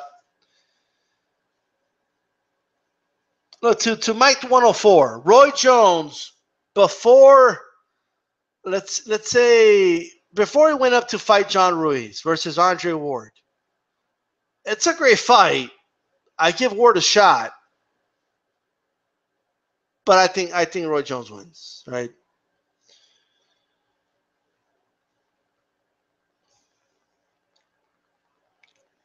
Aaron Pryor versus Crawford. Oh boy. Oh boy. Oh man. You just had to ask that one, huh? The truth asks Aaron Pryor versus Crawford.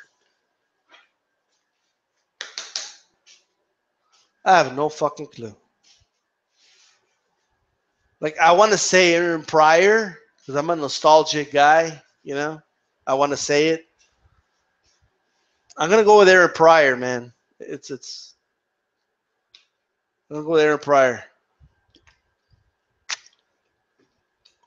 But it's fuck. I'm not gonna argue with you if you go with Crawford. Just more proven. Aaron Pryor's more proven, you know. But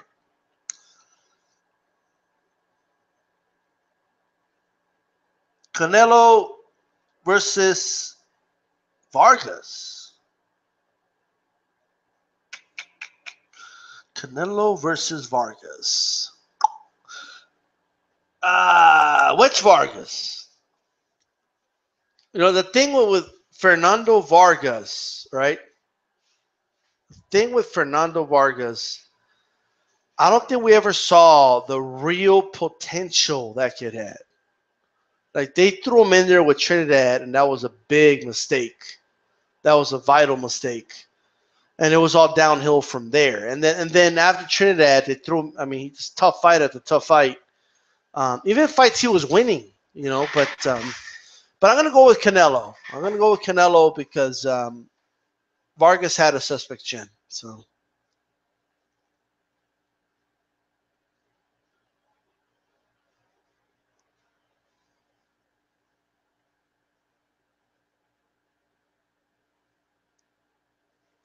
Wrestler 222, same day weigh-in. Well, they had same day weigh-in. They wouldn't even be fighting in the same division. So that's a good point. Some people got Fernando Vargas. Sugar Leonard wanted no parts of Pryor. Yeah, Pryor was fucking good, man. Spence versus Crawford, 147. By the time Crawford gets to 147, I'm gonna go with Crawford. I'm gonna put my money on Crawford. The truth that Salvador Sanchez versus Morales, 126, Sanchez. It's a good fight, but Sanchez. I think Sanchez beats him. I don't think anybody beats Salvador Sanchez at 126. I don't think anybody does. I know Styles make fights. It could be somebody, but overall, I think he's the best, featherweight of all time. Hulk Hogan has Tua versus Tyson. Tyson. I got Tyson. Well, holy shit. Can Tyson knock him out? I'll go with Tyson.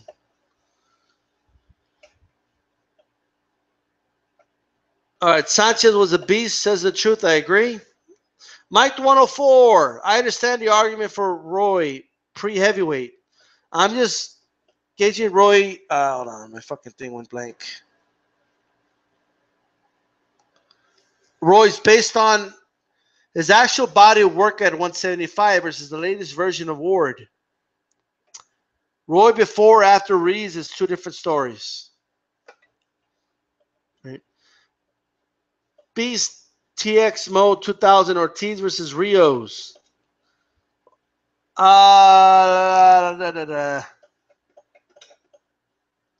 What happens first? Does Ortiz knock him out, or does Rios make him quit? I don't know. I'll watch that fight. I know I've been talking shit about I'll never watch Ortiz and fuck Ortiz, but I'll watch that. I'll watch Ortiz versus Rios. The backstory on that shit is hilarious.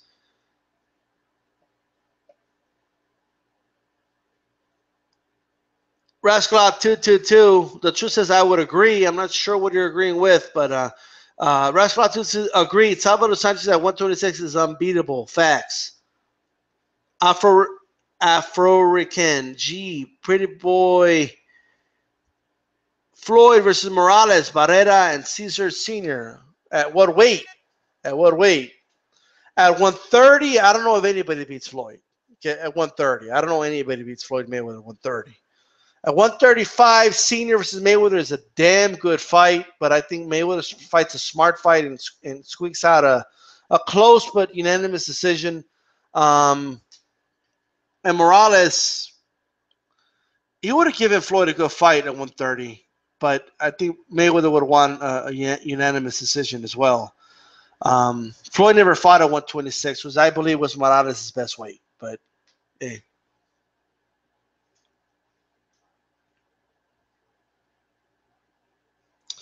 Lennox Lewis versus Prime Foreman. Which Lennox Lewis? Pre-Emanuel Stewart or after Emanuel Stewart? Pre-Stewart, I think Foreman starches Lewis. After Stewart, I would favor Foreman, but it's a good fight. Maidana versus Pac-Man. I think Pacquiao wins. Pacquiao will outwork Maidana. It would be a good fight, though. That fight should have happened. That fight should have fucking happened. Pryor versus Whitaker. Damn. All right. That's shit. That's a damn good fight. I might piss some people off, but I'm gonna go with Whitaker. But hey, that's a tough one, man. I don't know. I don't know. That's you could do a whole fucking video about that. You know.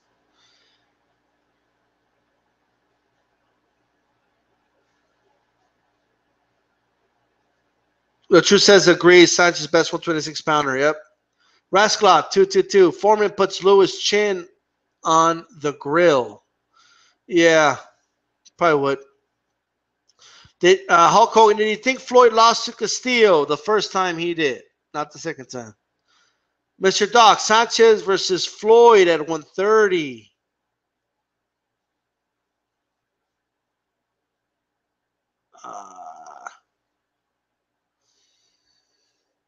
Damn. It's tough. I'll go with Sanchez. But hey. Somebody picks Floyd out. I'm not going to argue with him. Chavez Sr. versus Marquez at 135. Chavez Sr. I'll go with Chavez Sr. Marquez, another one of those guys. He was better at 130, 126. Mike 104. Pac-Man versus Maidana and Floyd. I answered that one. Floyd versus Bradley instead of the rematches we got. Yeah.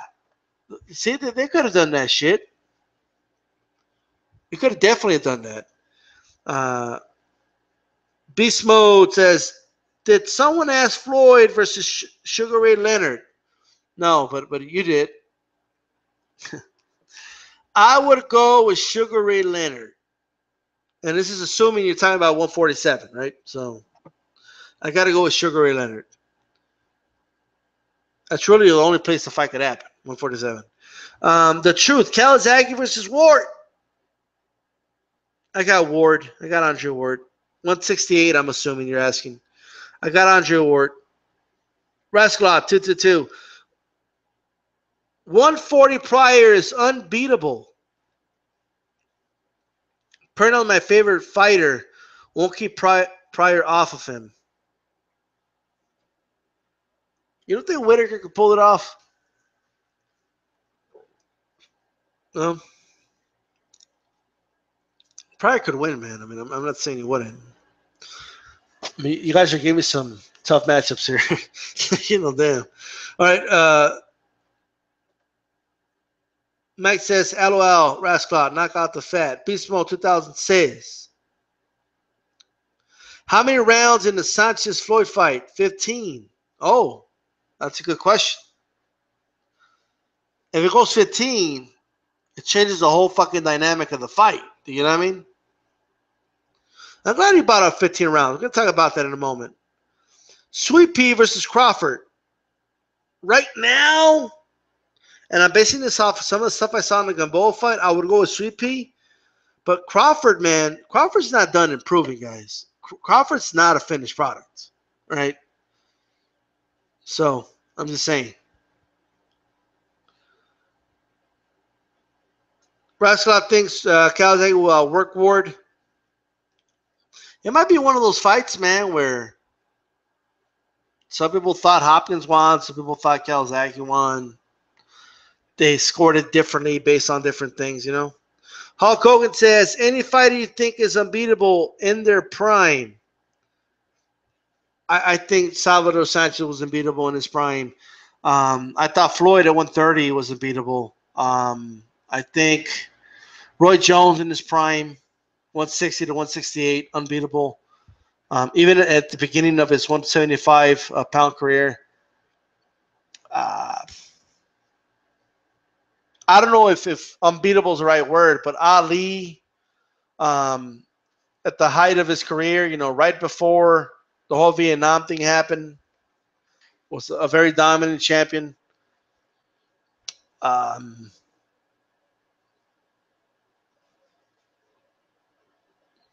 Unbeatable is a tough word to give me, but there you go. Azuma Nelson versus Barrera, 126. That's a fucking war. Okay, that's a fucking war. I got Barrera, though. I got Barrera. Crawford will lose the sweet pieces. Raslov 222. I agree.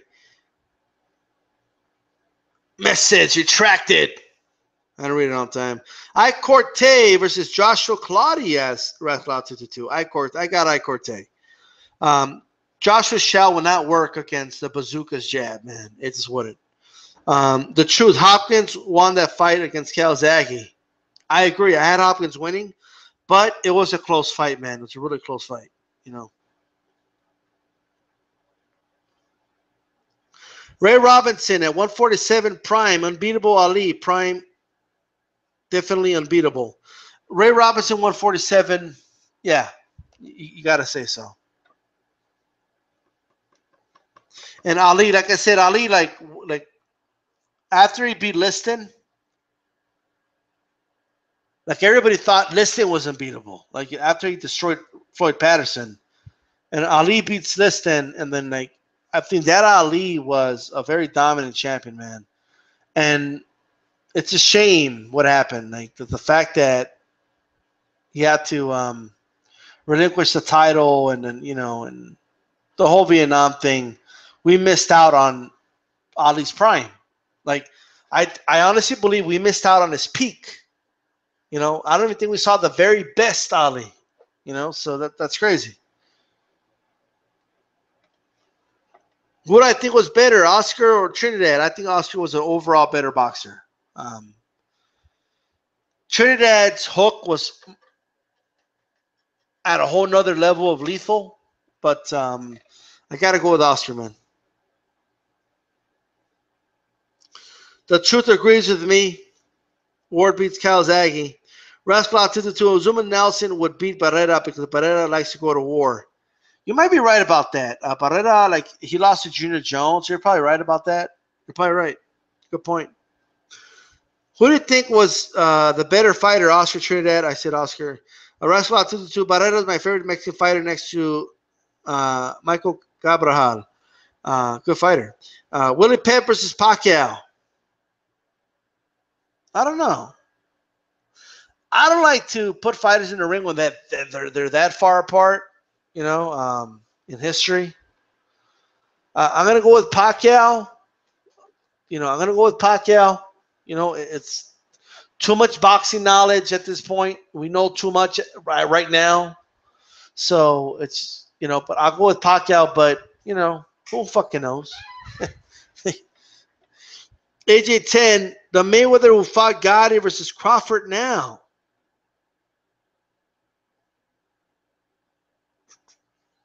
Mayweather at 140 versus Crawford.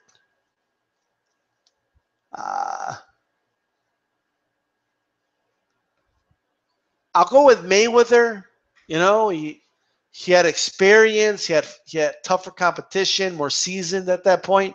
So I'm gonna go with Mayweather. Pep was good. Pep was good, but we have to look at it with a certain lens. Like, we've got to look at it with a certain lens. Sandy Satter with Smash Pack. Again, it's hard to say. It's hard to say.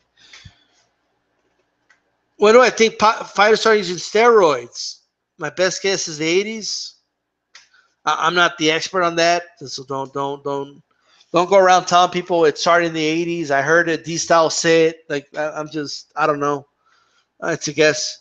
Beast Mode 2000. Do you think Marquez was on the juice when he killed Pacquiao? Marquez was drinking his own energy drink. And Marquez drinks his own piss, bro. That's what helped him knock out Pacquiao, right? Now, remember that dude drank his own fucking piss? Remember that shit? Do I think he was? Circumstantial evidence says that he was, yes. But, I can't say he was. We can say allegedly he was, right? But I don't know. Rascal out 222. I don't know. Wink, wink. I'll answer it that way. In the 70s, he thinks. Well, I don't know. Maybe. The truth. Conor versus Mayweather at 154. I don't know. Conor got them awkward moves. Who do you got, DStyle? Conor McGregor's unorthodox, and he believes in himself. So I don't know. It's hard to go against that. Okay? He has a lot of self-belief. So it's hard to say.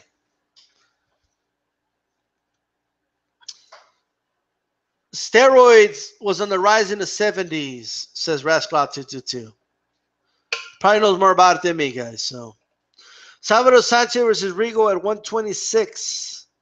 I got Salvador Sanchez. That would be a good fight, though. That would be he would bring out the best in Rigo. I'll tell you that much right now. Beast Mode. Marquez was ripped. Yeah, he was. Marquez. I never seen Marquez with a six-pack until I saw that fight. I was like, damn. Marquez, he'd be on that. Remember, what was it called? You guys remember those VHS tapes? The 6-minute abs or whatever the fuck they were called? Like, Marquez was doing the 6-minute abs.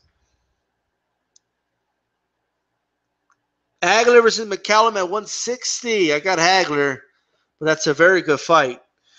Man in Water. Marquez got a supply of salt water from a connect in Colombia. Okay. Yeah. Oh, that's what he did. And he also he did that 6-minute abs too. All right. Mike's 104. Energy equals piss. You know what the best part of that 24/7 was? Like, he gets out, right? He goes to the restroom. Marcus gets a glass. Not a paper cup. Not a white paper cup. A glass. Okay? He takes it to the restroom and he pisses on it. Fills it up. Walks outside. Sits down. Marcus sits down. Puts one ankle right above his knee, right? He's just chilling. He grabs the glass, puts a tip of it in his mouth, takes a good drink of it, puts the glass down, licks his top lip, connects his lips together, and then he goes, you can't make this shit up. Motherfucker.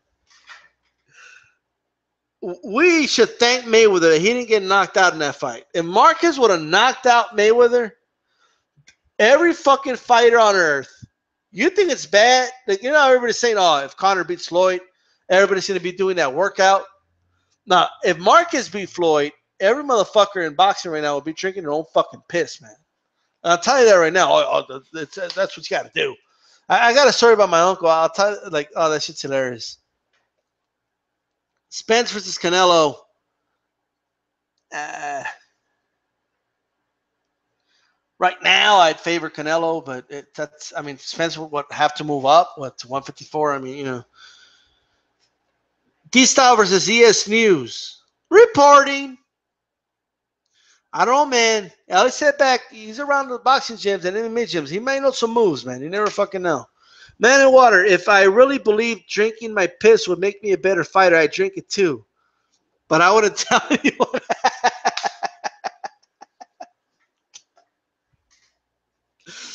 You know what else drinks his own piss? Or I thought he did. I think he did. Machida from the UFC.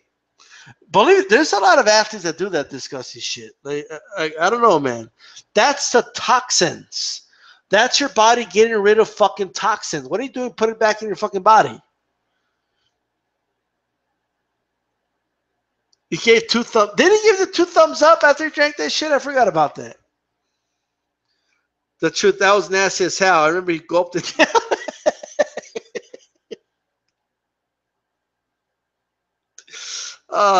Beast X Mode 2000 says he gave a thumbs up too.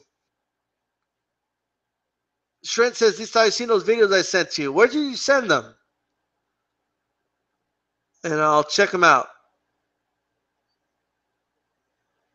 Are you the one that sent me the one of the David Hay doing the workout? Mayweather didn't make weight though. I tried. He didn't make the weight. The Golden Boy promotions lied to Marquez. They lied to Marquez, But they told him it was, it was a wild. To the commission, they said it was like the weirdest thing ever. So according to the commission, it was a welterweight fight. According to Marquez and Mayweather, it was a gentleman's agreement, basically. That it was, I think it was 144 or something like that. And Mayweather didn't make the weight, but it was an agreement that he would pay a certain amount after 144. So Marquez made like 500,000 or something like that for Mayweather not making weight.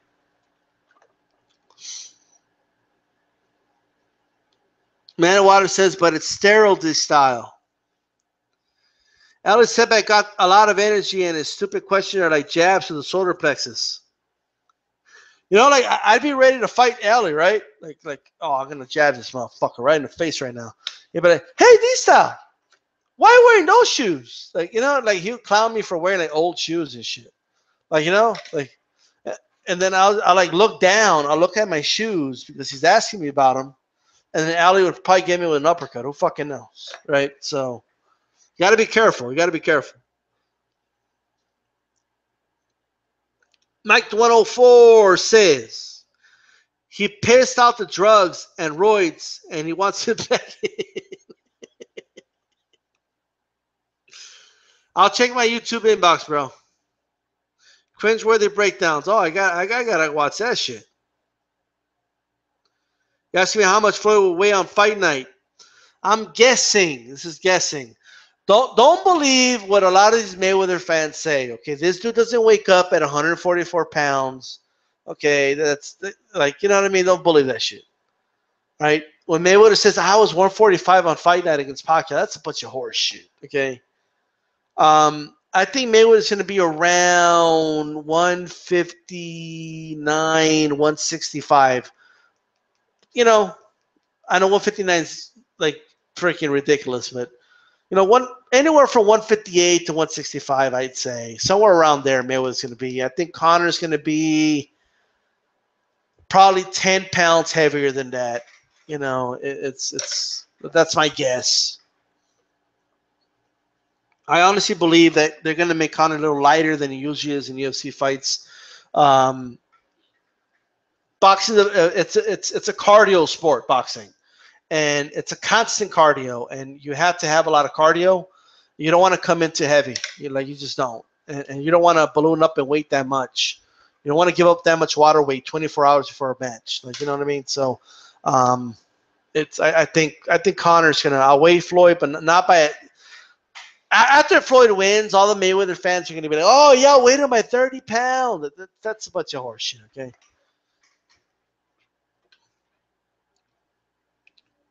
The Truth. Okay, you're the one that sent me that one. All right. You guys should check out the David Hay McGregor workout, by the way. The Truth says Hay is the best so far. He even did the workout to salsa. He did the mitts too. AJ10, Ariel Helwani versus Alex Setback on the Conor versus Malignaggi undercard. Well, Mayweather is about 162 on fight night. Well, then I was in the middle of what I said, right?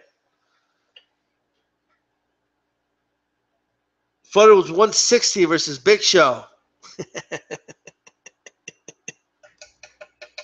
I actually enjoyed that Mayweather Big Show match at WrestleMania. I really did.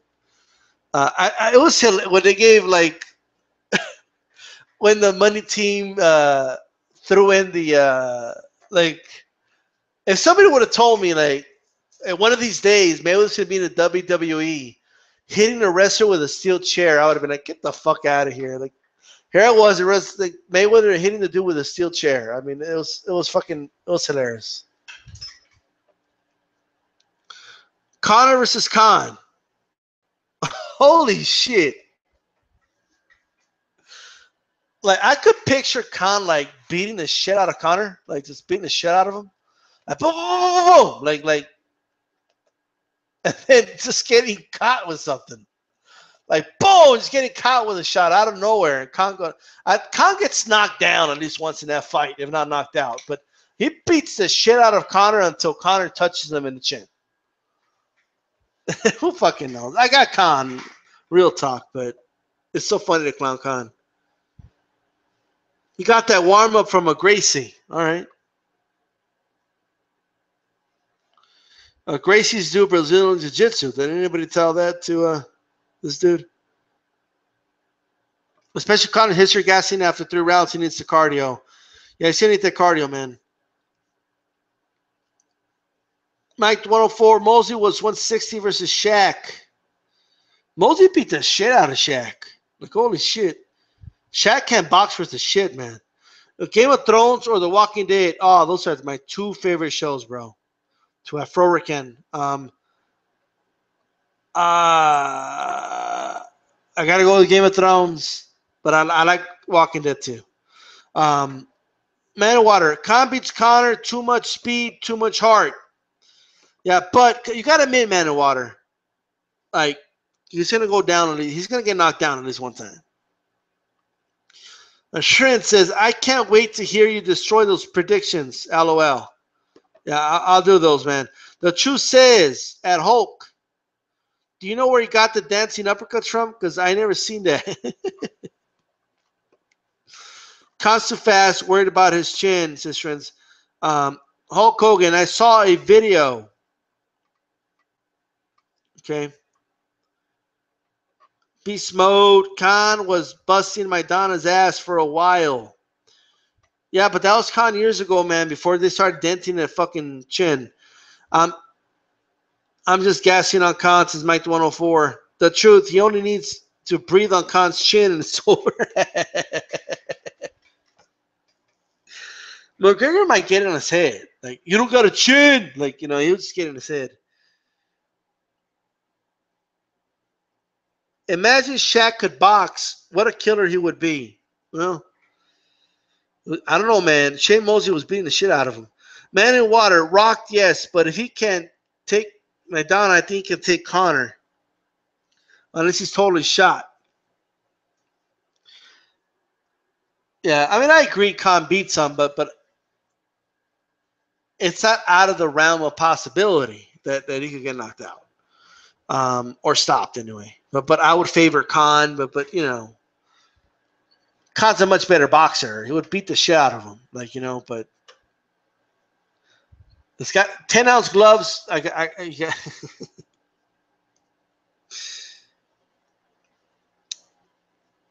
AJ10, Victor Ortiz or Samir Khan right now. I've been telling guys for years, man. That's the fight to make. Amir Khan versus Victor Ortiz will be a fucking badass fight. What's going to happen first? Is Amir Khan going to get knocked out or is Ortiz going to quit? Right? It's like, and I know Hulk Hogan over here Remember when Hulk Hogan faced Andre the Giant, and Gorilla Monsoon was like, "What happens when the unstoppable force meets the immovable object?" Right? Well, what happens when the stoppable force meets the movable object? That's Amir Khan versus Victor Ortiz. Do I see Khan building a large winning streak again? Man, Khan's falling apart, bro. And that chin is dent. I've been telling people that chin is dented. He's always had a suspect chin. He's always had a weak chin, but it's dented now. Like, I honestly think we haven't seen the last of Amir Khan get knocked out. You know, like when Roy Jones started getting knocked out, like he never got knocked out his whole fucking career, but once he got knocked out, once they dented that chin, the dude was getting knocked out every other fight. That's where Amir Khan is right now.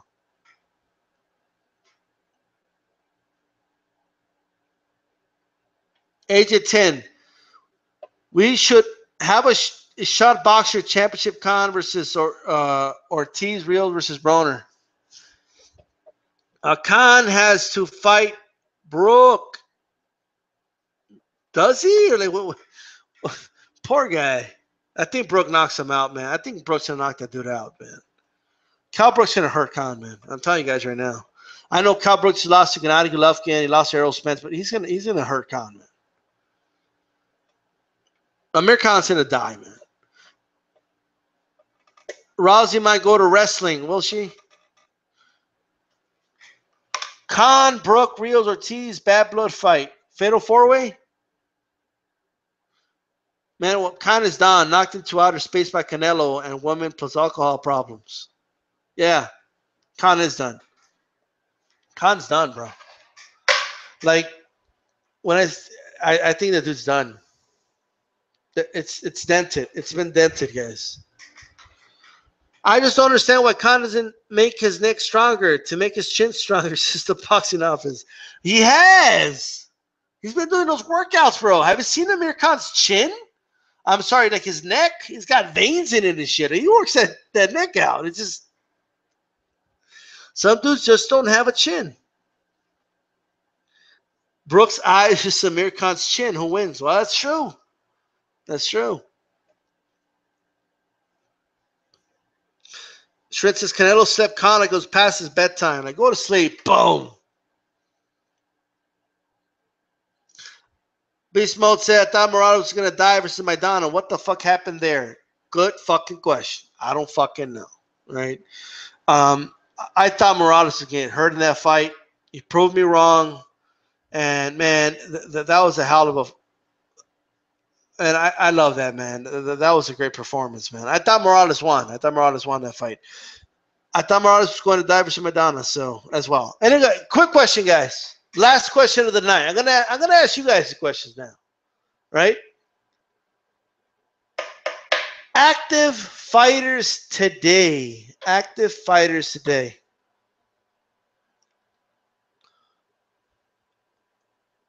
Who would benefit from there being 15 rounds still? And who would not benefit from that? Who would it hurt? Who would it help? 15 rounds. Championship fights.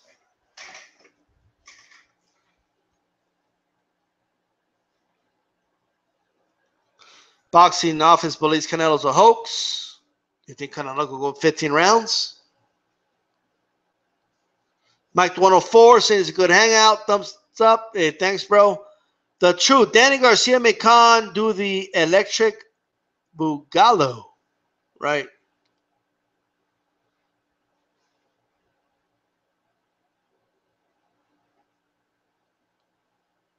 Trent says hurts Canelo for sure. The truth believes it hurts Golovkin. Hulk says Ward gets better. I believe Ward has more knockouts on his record. I think he has more 13, 14, 15 round knockouts on his record, Andre Ward.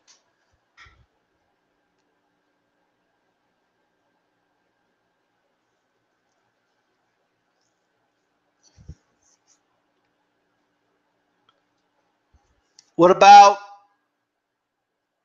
can you imagine Pascal trying to go 15 rounds? Again, John Pascal. It would help Spence, I agree. Khan was a Michael Shrimp Chambers after Electro Rock at the liquor store. Friends, basically all fighters who rely mostly on power, I think. No, I think it's stamina. Like for example, when I look at a Keith Thurman, I don't know if he would be good in 15 rounds.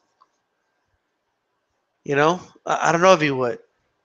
It's like, you know, when you look at those dudes that look like they're running out of gas already by the 10th, 11th round, if you think a 12th round is hard, I mean, a 13th round is even harder. A 14th round is twice as hard. A 15th round is fucking even more hard.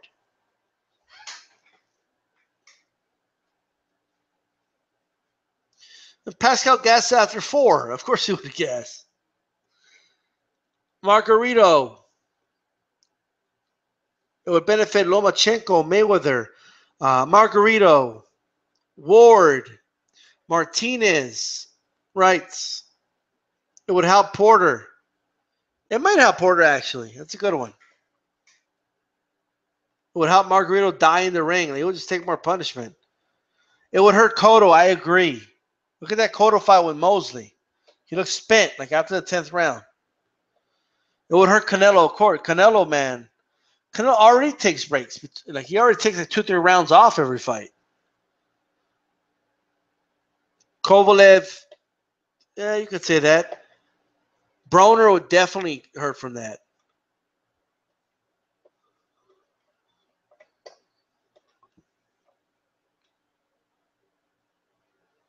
When would say Floyd was in his prime? Floyd was in his prime from the tail end of his 130-pound career to 135, man. I think I think his prime, like, I think the Gotti fight was the end of his prime. That's when the prime ended, you know.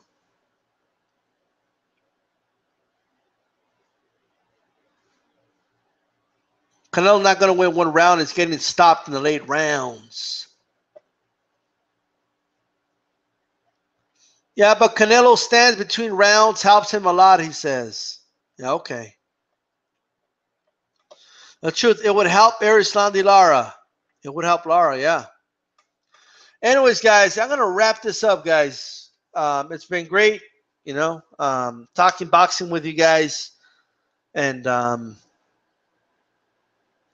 thanks, guys, for joining me, man, all right? I'm going to sign out. This is DStyleBoxing. I'm tired. I'm going to go to bed, okay? Really quick, Hulk Hogan says, Gigi will jab Canelo to death. We'll see, man. We'll see about that. Can't wait to talk. I can't wait for this Mayweather McGregor thing to end, and then everybody could start concentrating on that fight. I can't wait for that fight, man. Peace out, guys. Go ahead and shoot that thumbs up, all right? And I'm not supposed to tell you guys, okay, to click on ads, okay? I'm not supposed to tell you that. This is DStyleBoxing. I'm out.